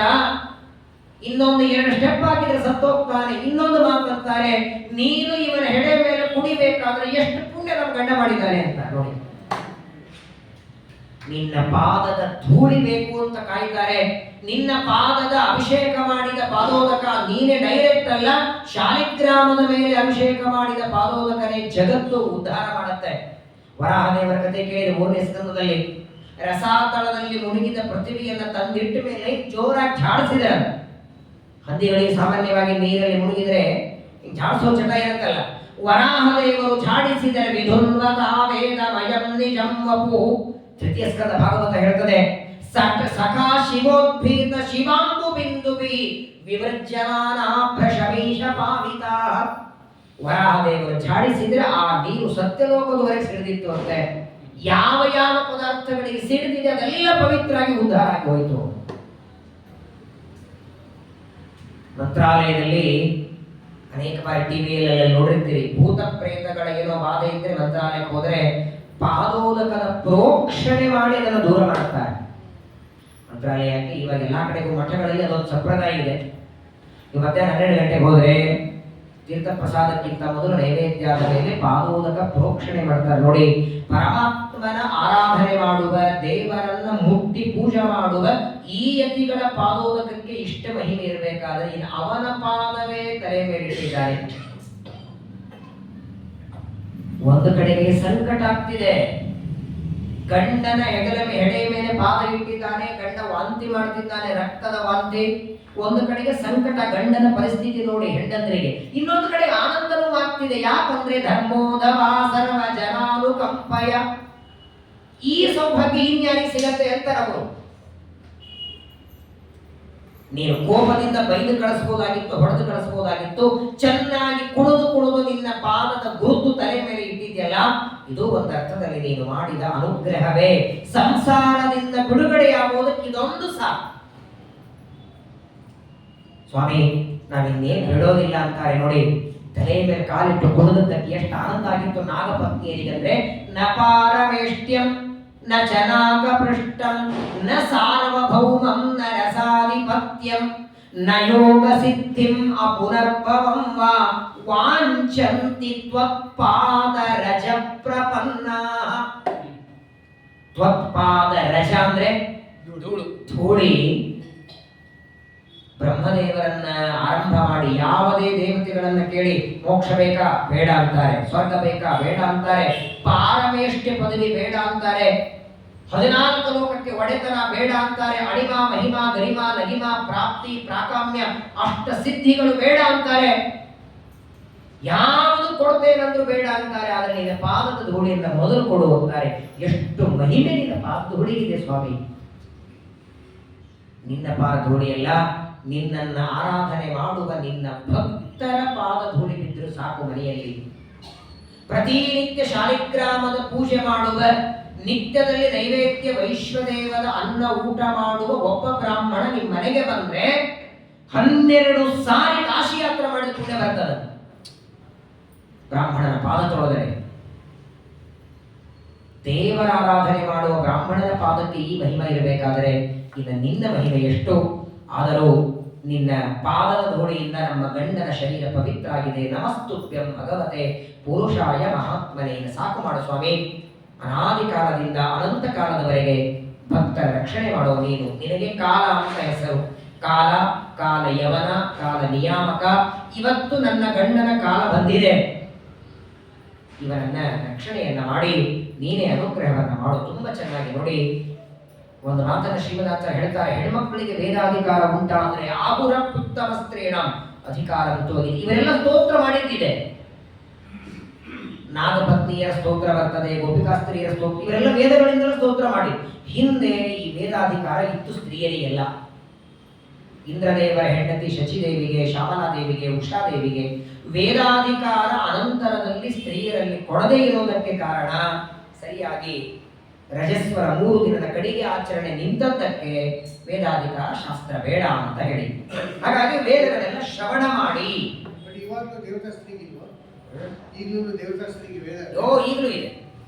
ಈಗಲೂ ಇದೆ. ದೇವತಾ ಸ್ತ್ರೀಯರ ಮಾತ್ರವಲ್ಲ, ಋಷಿ ಮುನಿಗಳ ಹೆಂಡಂದ್ರಿಗೂ ಇದೆ. ವಸಿಷ್ಠರ ಹೆಂಡತಿ ಅರುಂಧತಿ ದೇವಿಗೂ ವೇದಾಧಿಕಾರ ಉಂಟು. ಎಲ್ಲರೂ ಕೂಡ ಅಷ್ಟು ಚೆನ್ನಾಗಿ ಪಾತಿವ್ರತ್ಯದ ಧರ್ಮವನ್ನು ಅನುಷ್ಠಾನ ಮಾಡಿದ್ದಕ್ಕೆ ಅವರಿಗೆಲ್ಲವೂ ಅವರೆಲ್ಲರೂ ಪರಮಾತ್ಮನನ್ನ ಅದರಿಂದ ಆರಾಧನೆ ಮಾಡುತ್ತಾರೆ. ಆ ವೇದಗಳ ಮಹಿಮೆಯನ್ನೇ ಪುರಾಣದ ರೂಪದಲ್ಲಿ ತಂದದ್ದು. ಸ್ತ್ರೀ ಶೂದ್ರ ಬ್ರಹ್ಮ ಬಂಧೂನಾಂ ತ್ರಯೀನ ಶ್ರುತಿ ಗೋಚರ ಇತಿ ಭಾರತಮಾಖ್ಯಾನಂ ಕೃಪಯಾ ಮುನಿನಾ ಕೃತಂ. ವೇದವ್ಯಾಸರು ಮಹಾಭಾರತ ಭಾಗವತ ಬರೆಯುವುದಕ್ಕೆ ಇದು ಪ್ರಧಾನವಾದ ಕಾರಣ.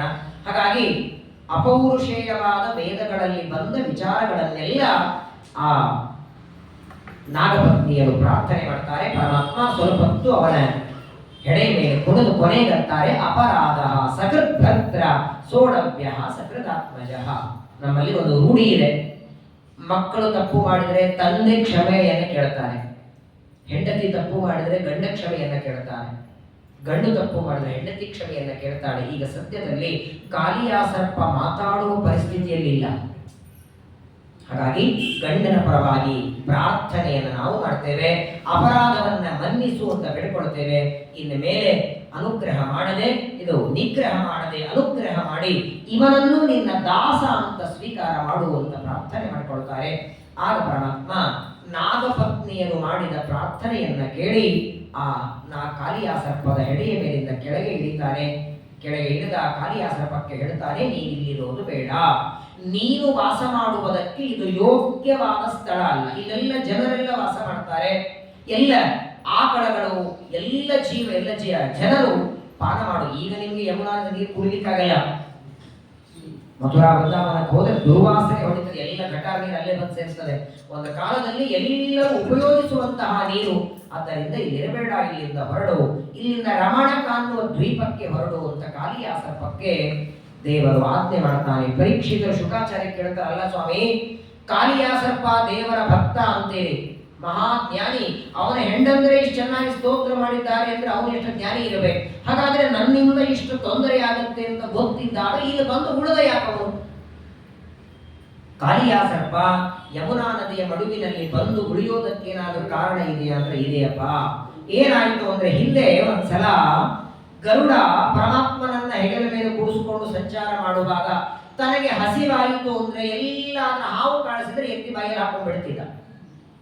ಒಂದೊಂದು ಹಾವುಗಳನ್ನ ಎತ್ತಿ ಎತ್ತಿ ತಾನು ತಿನ್ನುವಾಗ ಎಲ್ಲ ಹಾವುಗಳು ವಿಚಾರ ಮಾಡಿ ಹೀಗೆ ನಡೆದರೆ ಒಂದು ದಿನ ನಮ್ಮ ಜಾತಿನೇ ಇಲ್ಲ ಅಂತ ಆಗತ್ತೆ. ಯಾಕಂದ್ರೆ ಗರುಡನನ್ನ ನಿಗ್ರಹ ಮಾಡೋರು ಯಾರಿಲ್ಲ, ಅವರಿಗೆ ಹಸಿವಾದಾಗ ಎಲ್ಲ ಎತ್ತಿ ಎತ್ತಿ ತಿಂದು ಬಿಡುತ್ತಾನೆ. ಒಂದು ಕೆಲಸ ಮಾಡೋಣ, ನಾವೇ ಎಲ್ಲರೂ ಸೇರಿ ಪ್ರತಿನಿತ್ಯ ಒಂದೊಂದು ಬಂಡಿ ಅನ್ನವನ್ನ ಬಲಿಯ ರೂಪದಲ್ಲಿ ಒಬ್ಬೊಬ್ಬರು ಒಂದೊಂದು ದಿನ ಗರುಡನಿಗೆ ಕೊಡೋಣ, ಅದನ್ನ ತಿಂತಾನೆ, ನಮ್ಮನ್ನ ತಿನ್ನೋದನ್ನ ಬಿಡ್ತಾನೆ ಅಂತ ಎಲ್ಲ ಹಾವುಗಳು ವಿಚಾರ ಮಾಡಿ ಪ್ರತಿನಿತ್ಯದಲ್ಲಿ ಪಾಳಿ ಪ್ರಕಾರ ಒಬ್ಬೊಬ್ಬರು ಒಂದೊಂದು ಬಂಡಿಯಷ್ಟು ಅನ್ನ ಮಾಡಿ ಗರುಡನಿಗೆ ಬಲಿ ಕೊಡಬೇಕು. ಪ್ರತಿನಿತ್ಯದಲ್ಲಿ ಗರುಡ ಸ್ವೀಕಾರ ಮಾಡಿ ಹೋಗ್ತಿದ್ದ. ಒಂದು ದಿನ ಕಾಲಿಯ ಸರ್ಪದ ಪಾಳಿ ಬರ್ತದೆ, ಆದರೆ ಕಾಲಿಯ ಸರ್ಪ ಕೊಡ್ಲಿಲ್ಲ ಗರುಡನಿಗೆ. ನಾನು ಯಾಕೆ ಅವನಿಗೆ ಆಹಾರವನ್ನ ಕೊಡಬೇಕು ಅಂತ ಕೊಡದೇ ಇದ್ದಾಗ ಕಾಲಿಯ ಸರ್ಪ ಗರುಡನಿಗೆ ಕೋಪ ಬಂತು. ಎಲ್ಲರೂ ಕೊಟ್ಟಾಗ ನೀ ನನಗೆ ಆಹಾರ ಕೊಡಲಿಲ್ಲ, ನಿನ್ನನ್ನೇ ತಿಂದು ಹಾಕ್ತೇನೆ ಅಂತ ಬೆನ್ನತ್ತಿ ಬಿಟ್ಟ. ಪ್ರಾಣ ಭಯದಿಂದ ಗರುಡನಿಂದ ತಪ್ಪಿಸಿಕೊಳ್ಳೋದಕ್ಕೆ ಯಮುನಾ ನದಿಯ ಮಡುವಿಗೆ ಬಂದು ಸೇರಿಕೊಂಡ ಕಾಲಿಯ. ಯಾಕಂದ್ರೆ ಯಮುನಾ ನದಿಯ ಮಡುವಿನಲ್ಲಿ ಗರುಡ ಬರೋ ಹಾಗಿರಲಿಲ್ಲ. ಗರುಡನಿಗೆ ಸೌಭರಿ ಋಷಿಗಳ ಶಾಪ ಇತ್ತು. ಮತ್ತೆ ಶ್ರೀಮದಾಚಾರ್ಯ ಬೇಕು. ಆಚಾರ್ಯರಂತಾರೆ, ಸೌಭರಿ ಋಷಿಗಳು ಯೋಗ್ಯತೆಯಲ್ಲಿ ಜ್ಞಾನದಲ್ಲಿ ಗರುಡನಕ್ಕಿಂತಲೂ ತುಂಬಾ ಕಡಿಮೆ. ತಾರತಮ್ಯದಲ್ಲಿ 5ನೇ ಕಕ್ಷಾದಲ್ಲಿ ಬರ್ತಾರೆ ಗರುಡ ಶೇಷರುದ್ರರು. ಯಾವಾಗಲೂ ನೋಡಿ, ಸಣ್ಣವರು ದೊಡ್ಡವರಿಗೆ ಶಾಪ ಕೊಟ್ರೆ ಆ ಶಾಪ ಏನೂ ಕೆಲಸ ಮಾಡೋದಿಲ್ಲ. ಮಣ್ಣಿನ ಹೆಂಟೆ ಗೋಡೆ ಹೊಡೆದಾಗೆ. ಅದೇ ಶಾಪ ದೊಡ್ಡವರು ಕೊಟ್ರೆ ಸಂಪೂರ್ಣ ಫಲ ಬರುತ್ತೆ ಸಣ್ಣವರಿಗೆ. ಹಾಗಾದ್ರೆ ಸೌಭರಿಗಳ ಕೊಟ್ಟ ಶಾಪವನ್ನ ಗರುಡನಿಗೆ ಹೇಗೆ ತಾಕಿತು? ಭಗವಂತನ ವಾಹನ ಗರುಡದೇವರು. ಆದರೂ ಸೌಭರಿ ಋಷಿಗಳ ಒಂದು ತಪಸ್ಸು, ಅವರ ಜ್ಞಾನ ದೃಷ್ಟಿ, ಅವರ ಮಹಿಮೆಯನ್ನು ಜಗತ್ತಿಗೆ ತೋರಿಸೋದಕ್ಕೆ ಆ ಶಾಪವನ್ನು ಸ್ವೀಕಾರ ಮಾಡುವಂತ ದೇವರ ಆಜ್ಞೆ ಇದ್ದದ್ದರಿಂದ ಗರುಡ ದೇವರು ಯೋಗ್ಯತೆಯಲ್ಲಿ ತಮಗಿಂತ ಸಣ್ಣವರಾದರೂ ಆ ಸೌಭರಿಗಳ ಕೊಟ್ಟ ಶಾಪ ಸ್ವೀಕಾರ ಮಾಡ್ತಾರೆ. ಆದ್ದರಿಂದ ಗರುಡ ಇಲ್ಲಿ ಬರೋ ಹಾಗಿಲ್ಲ ಅನ್ನೋದಕ್ಕಾಗಿ ನಾನಿಲ್ಲಿ ಕೂತ್ಕೊಂಡಿದ್ದೇನೆ ಅಂತ ಕಾಲಿಯ ಬೆಡ್ಕೊಳ್ತಾನೆ. ದೇವರಿಗಂತ ನೀನು ಇಲ್ಲಿಂದ ಹೊರಗೆ ಹೋಗಂತಿದ್ದೆ, ನಾನು ಅಕಸ್ಮಾತ್ತಾಗಿ ಹೊರಗೆ ಬಿದ್ದರೆ ಸಾಕು. ಮತ್ತೆ ಗರುಡನನ್ನು ನೋಡಿಬಿಡ್ತಾನೆ. ಇಷ್ಟು ದಿನಗಳಿಂದ ಗರುಡನಿಂದ ರಕ್ಷಿತನಾಗಿದ್ದೆ, ಮತ್ತೆ ನನ್ನನ್ನು ಗರುಡ ತಿಂದು ಹಾಕಿ ಬಿಡ್ತಾನೆ ಎಂದಾಗ ಕೃಷ್ಣ ಪರಮಾತ್ಮ ಹೇಳ್ತಾನೆ, ಚಿಂತೆ ಮಾಡಬೇಡ, ಈಗ ನೀನು ಇಲ್ಲಿಂದ ಹೊರಟ್ರೆ ನೀನು ಹೋಗುವಾಗ ನಿನ್ನನ್ನ ಗರುಡ ನೋಡಿದರೂ ನಿನ್ನನ್ನು ಮುಟ್ಟೋದು ಬಿಡು, ನಿನ್ನ ಹತ್ತಿರ ಬರಲ್ಲ. ಯಾಕಂದ್ರೆ ನಿನ್ನ ಹೆಡೆಗಳ ಮೇಲೆ ಇಷ್ಟೊತ್ತು ನಾನು ಕುಡಿದಿದ್ದೀನಿಲ್ಲ, ನನ್ನ ಚಿಹ್ನೆಗಳ ಬಿದ್ದಿವೆ. ಪರಮಾತ್ಮನ ಪಾದದ ಗುರುತು ಶಂಖ ಚಕ್ರ ಗದಾ ಪದ್ಮ. ನೀವು ಮುದ್ರೆ ಹಚ್ಕೊಂಡು ನೋಡ್ರಿ, ಯಮದೂತರು ಮನೆಗೆ ಬರಲ್ಲ. ಊರ್ಧ್ವ ಪುಂಡ್ರಧರ ಈಚೆ. ಮೊನ್ನೆ ವೆಂಕಟೇಶ್ ಕಲ್ಯಾಣ ಕೇಳಿದ್ರಲ್ಲ, ವೆಂಕಟೇಶ್ ಕಲ್ಯಾಣದಲ್ಲಿ ಪದ್ಮಾವತಿಗೆ ಜ್ವರ ಬಂದು ಮಲಗಿರ್ತಾಳೆ. ಧರಣಿ ದೇವಿ ಬಂದು ಕೇಳ್ತಾಳೆ, ಯಾಕೆ ಜ್ವರ ಬಂತು, ಏನಾಯ್ತು ನಿನಗೆ? ನಾನು ಅರಣ್ಯಕ್ಕೆ ಹೋದಾಗ ಕುದುರೆ ಮೇಲೆ ಬಂದು ಒಬ್ಬ ವ್ಯಕ್ತಿಯನ್ನ ಕಲ್ಲಿನಿಂದ ಹೊಡೆದೆ ಅಂತ ಪದ್ಮಾವತಿ ಹೇಳ್ತಾಳೆ. ಯಾರವನು? ಅವನನ್ನು ಹೊಡೆದ ನಿನಗೆ ಜ್ವರ ಬರಬೇಕು, ಹೊಡೆಸ್ಕೊಂಡವನು ಜ್ವರ ಬರ್ಬೇಕಲ್ಲ. ಕಲ್ಲಿನಿಂದ ಹೊಡೆಸ್ಕೊಂಡವನು ಜ್ವರ ಬರಬೇಕು, ಹೊಡೆಸ್ಕೊಂಡವನು ಚೆನ್ನಾಗೇ ಇದ್ದಾನೆ, ನೀನೇನ್ ಜ್ವರದಲ್ಲಿ ಬಂದಿದ್ದಿ ಅಂದ್ರೆ ಯಾರನ್ನ ನಾನು ಹೊಡೆದದ್ದು ಗೊತ್ತಾ ಅಮ್ಮ? ಆಗ ಪದ್ಮಾವತಿ ಆ ದೇವರ ಬಗ್ಗೆ ಹೇಳುವಾಗ, ದೇವರ ಬಗ್ಗೆ ಬೇಡ, ಅವರ ಭಕ್ತರ ಬಗ್ಗೆ ಹೇಳ್ತೇನೆ. ತದ್ಭಕ್ತ ಲಕ್ಷಣಂ ವಕ್ಷೆ. ಶ್ರೀನಿವಾಸನ ಭಕ್ತರು ಹೇಗಿರ್ತಾರೆ ಅಂತ ಹೇಳುವಾಗ ಊರ್ಧ್ವ ಪುಂಡ್ರಧರಾಯೇಚ ಪದ್ಮಾವತಿ ಹೇಳುವ ಮಾತು. ಪ್ರತಿನಿತ್ಯದಲ್ಲಿ ಸಂಧ್ಯಾ ವಂದನೆ ಮಾಡಿ ಗೋಪಿಚಂದನ ಮುದ್ರೆಗಳನ್ನ, ಅದು ಯಾವುದೋ ತಾಮ್ರದ್ದು ಹಿತಾಳೆ ಗೋಪಿಚಂದನದಲ್ಲಿ ಆ ಮುದ್ರೆ ಹಚ್ಚಿಕೊಂಡ್ರೇನೆ ಸಂಸಾರದಿಂದ ಉದ್ಧಾರ ಮಾಡಿ ಮೋಕ್ಷ ಕೊಡ್ತಾರೆ. ಸಾಕ್ಷಾತ್ ದೇವರ ಪಾದಗಳು ಬಿದ್ದಿವೆ. ಇದನ್ನ ನೋಡಿದರೆ ಗೊತ್ತಾಗುತ್ತೆ ಗರುಡನಿಗೆ, ಇವನು ಪರಮ ವಿಷ್ಣು ಭಕ್ತ. ನೀನು ವಿಷ್ಣು ಭಕ್ತ ಅಂತ ನಿನ್ನನ್ನು ಗರುಡ ತಿನ್ನೋದಿಲ್ಲ, ಬಿಟ್ಟು ಬಿಡ್ತಾನೆ. ಇಲ್ಲಿಂದ ಹೊರಡು ಅಂತ ಪರಮಾತ್ಮ ಕಾಲಿಯ ಸರ್ಪಕ್ಕೆ ಯಮುನಾ ನದಿ ಬಳುವಿನಿಂದ ಹೊರಗಾಕಿ ಅವನನ್ನ ರಮಣಕ ಅನ್ನುವ ದ್ವೀಪಕ್ಕೆ ಕಳಿಸಿದ. ಮತ್ತೆ ವಿಷದಿಂದ ಸತ್ತೋದ ಆಕಳಗಳನ್ನೆಲ್ಲ ಭಗವಂತ ರಕ್ಷಣೆ ಮಾಡುತ್ತಾನೆ. ಹೀಗೆ ಅವತಾರ ಮಾಡಿ ತಾನು ಮಾಡಬೇಕಾದ ಎರಡೂ ಕಾರ್ಯಗಳನ್ನು, ರಕ್ಷಣೆ ಶಿಕ್ಷಣೆ, ಎರಡೂ ಕಾರ್ಯಗಳನ್ನು ಪರಮಾತ್ಮ ಮಾಡುತ್ತಿದ್ದಾನೆ.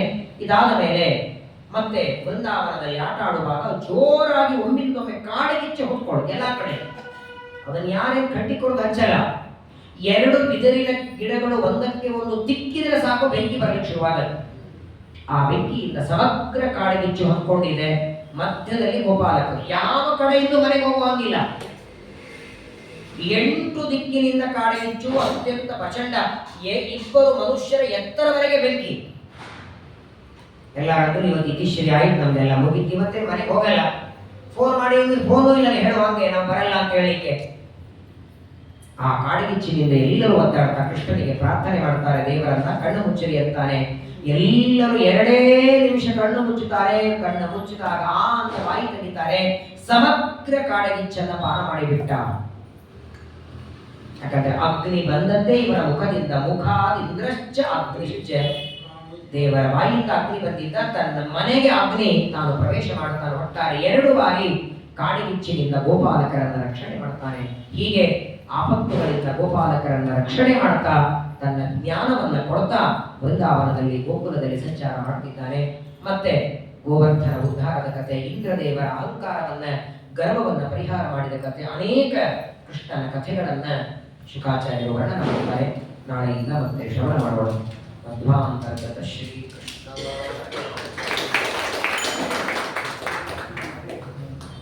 ಸರ್ವೇಂದ್ರಿಯ ಪ್ರೇರಕೇಣ ಶ್ರೀ ಪ್ರಾಣಪತಿನೇಂದ ಯದವೋಚಮಹಂ ಯೇನ ಪ್ರೇರಣಾತ್ಮಕಃ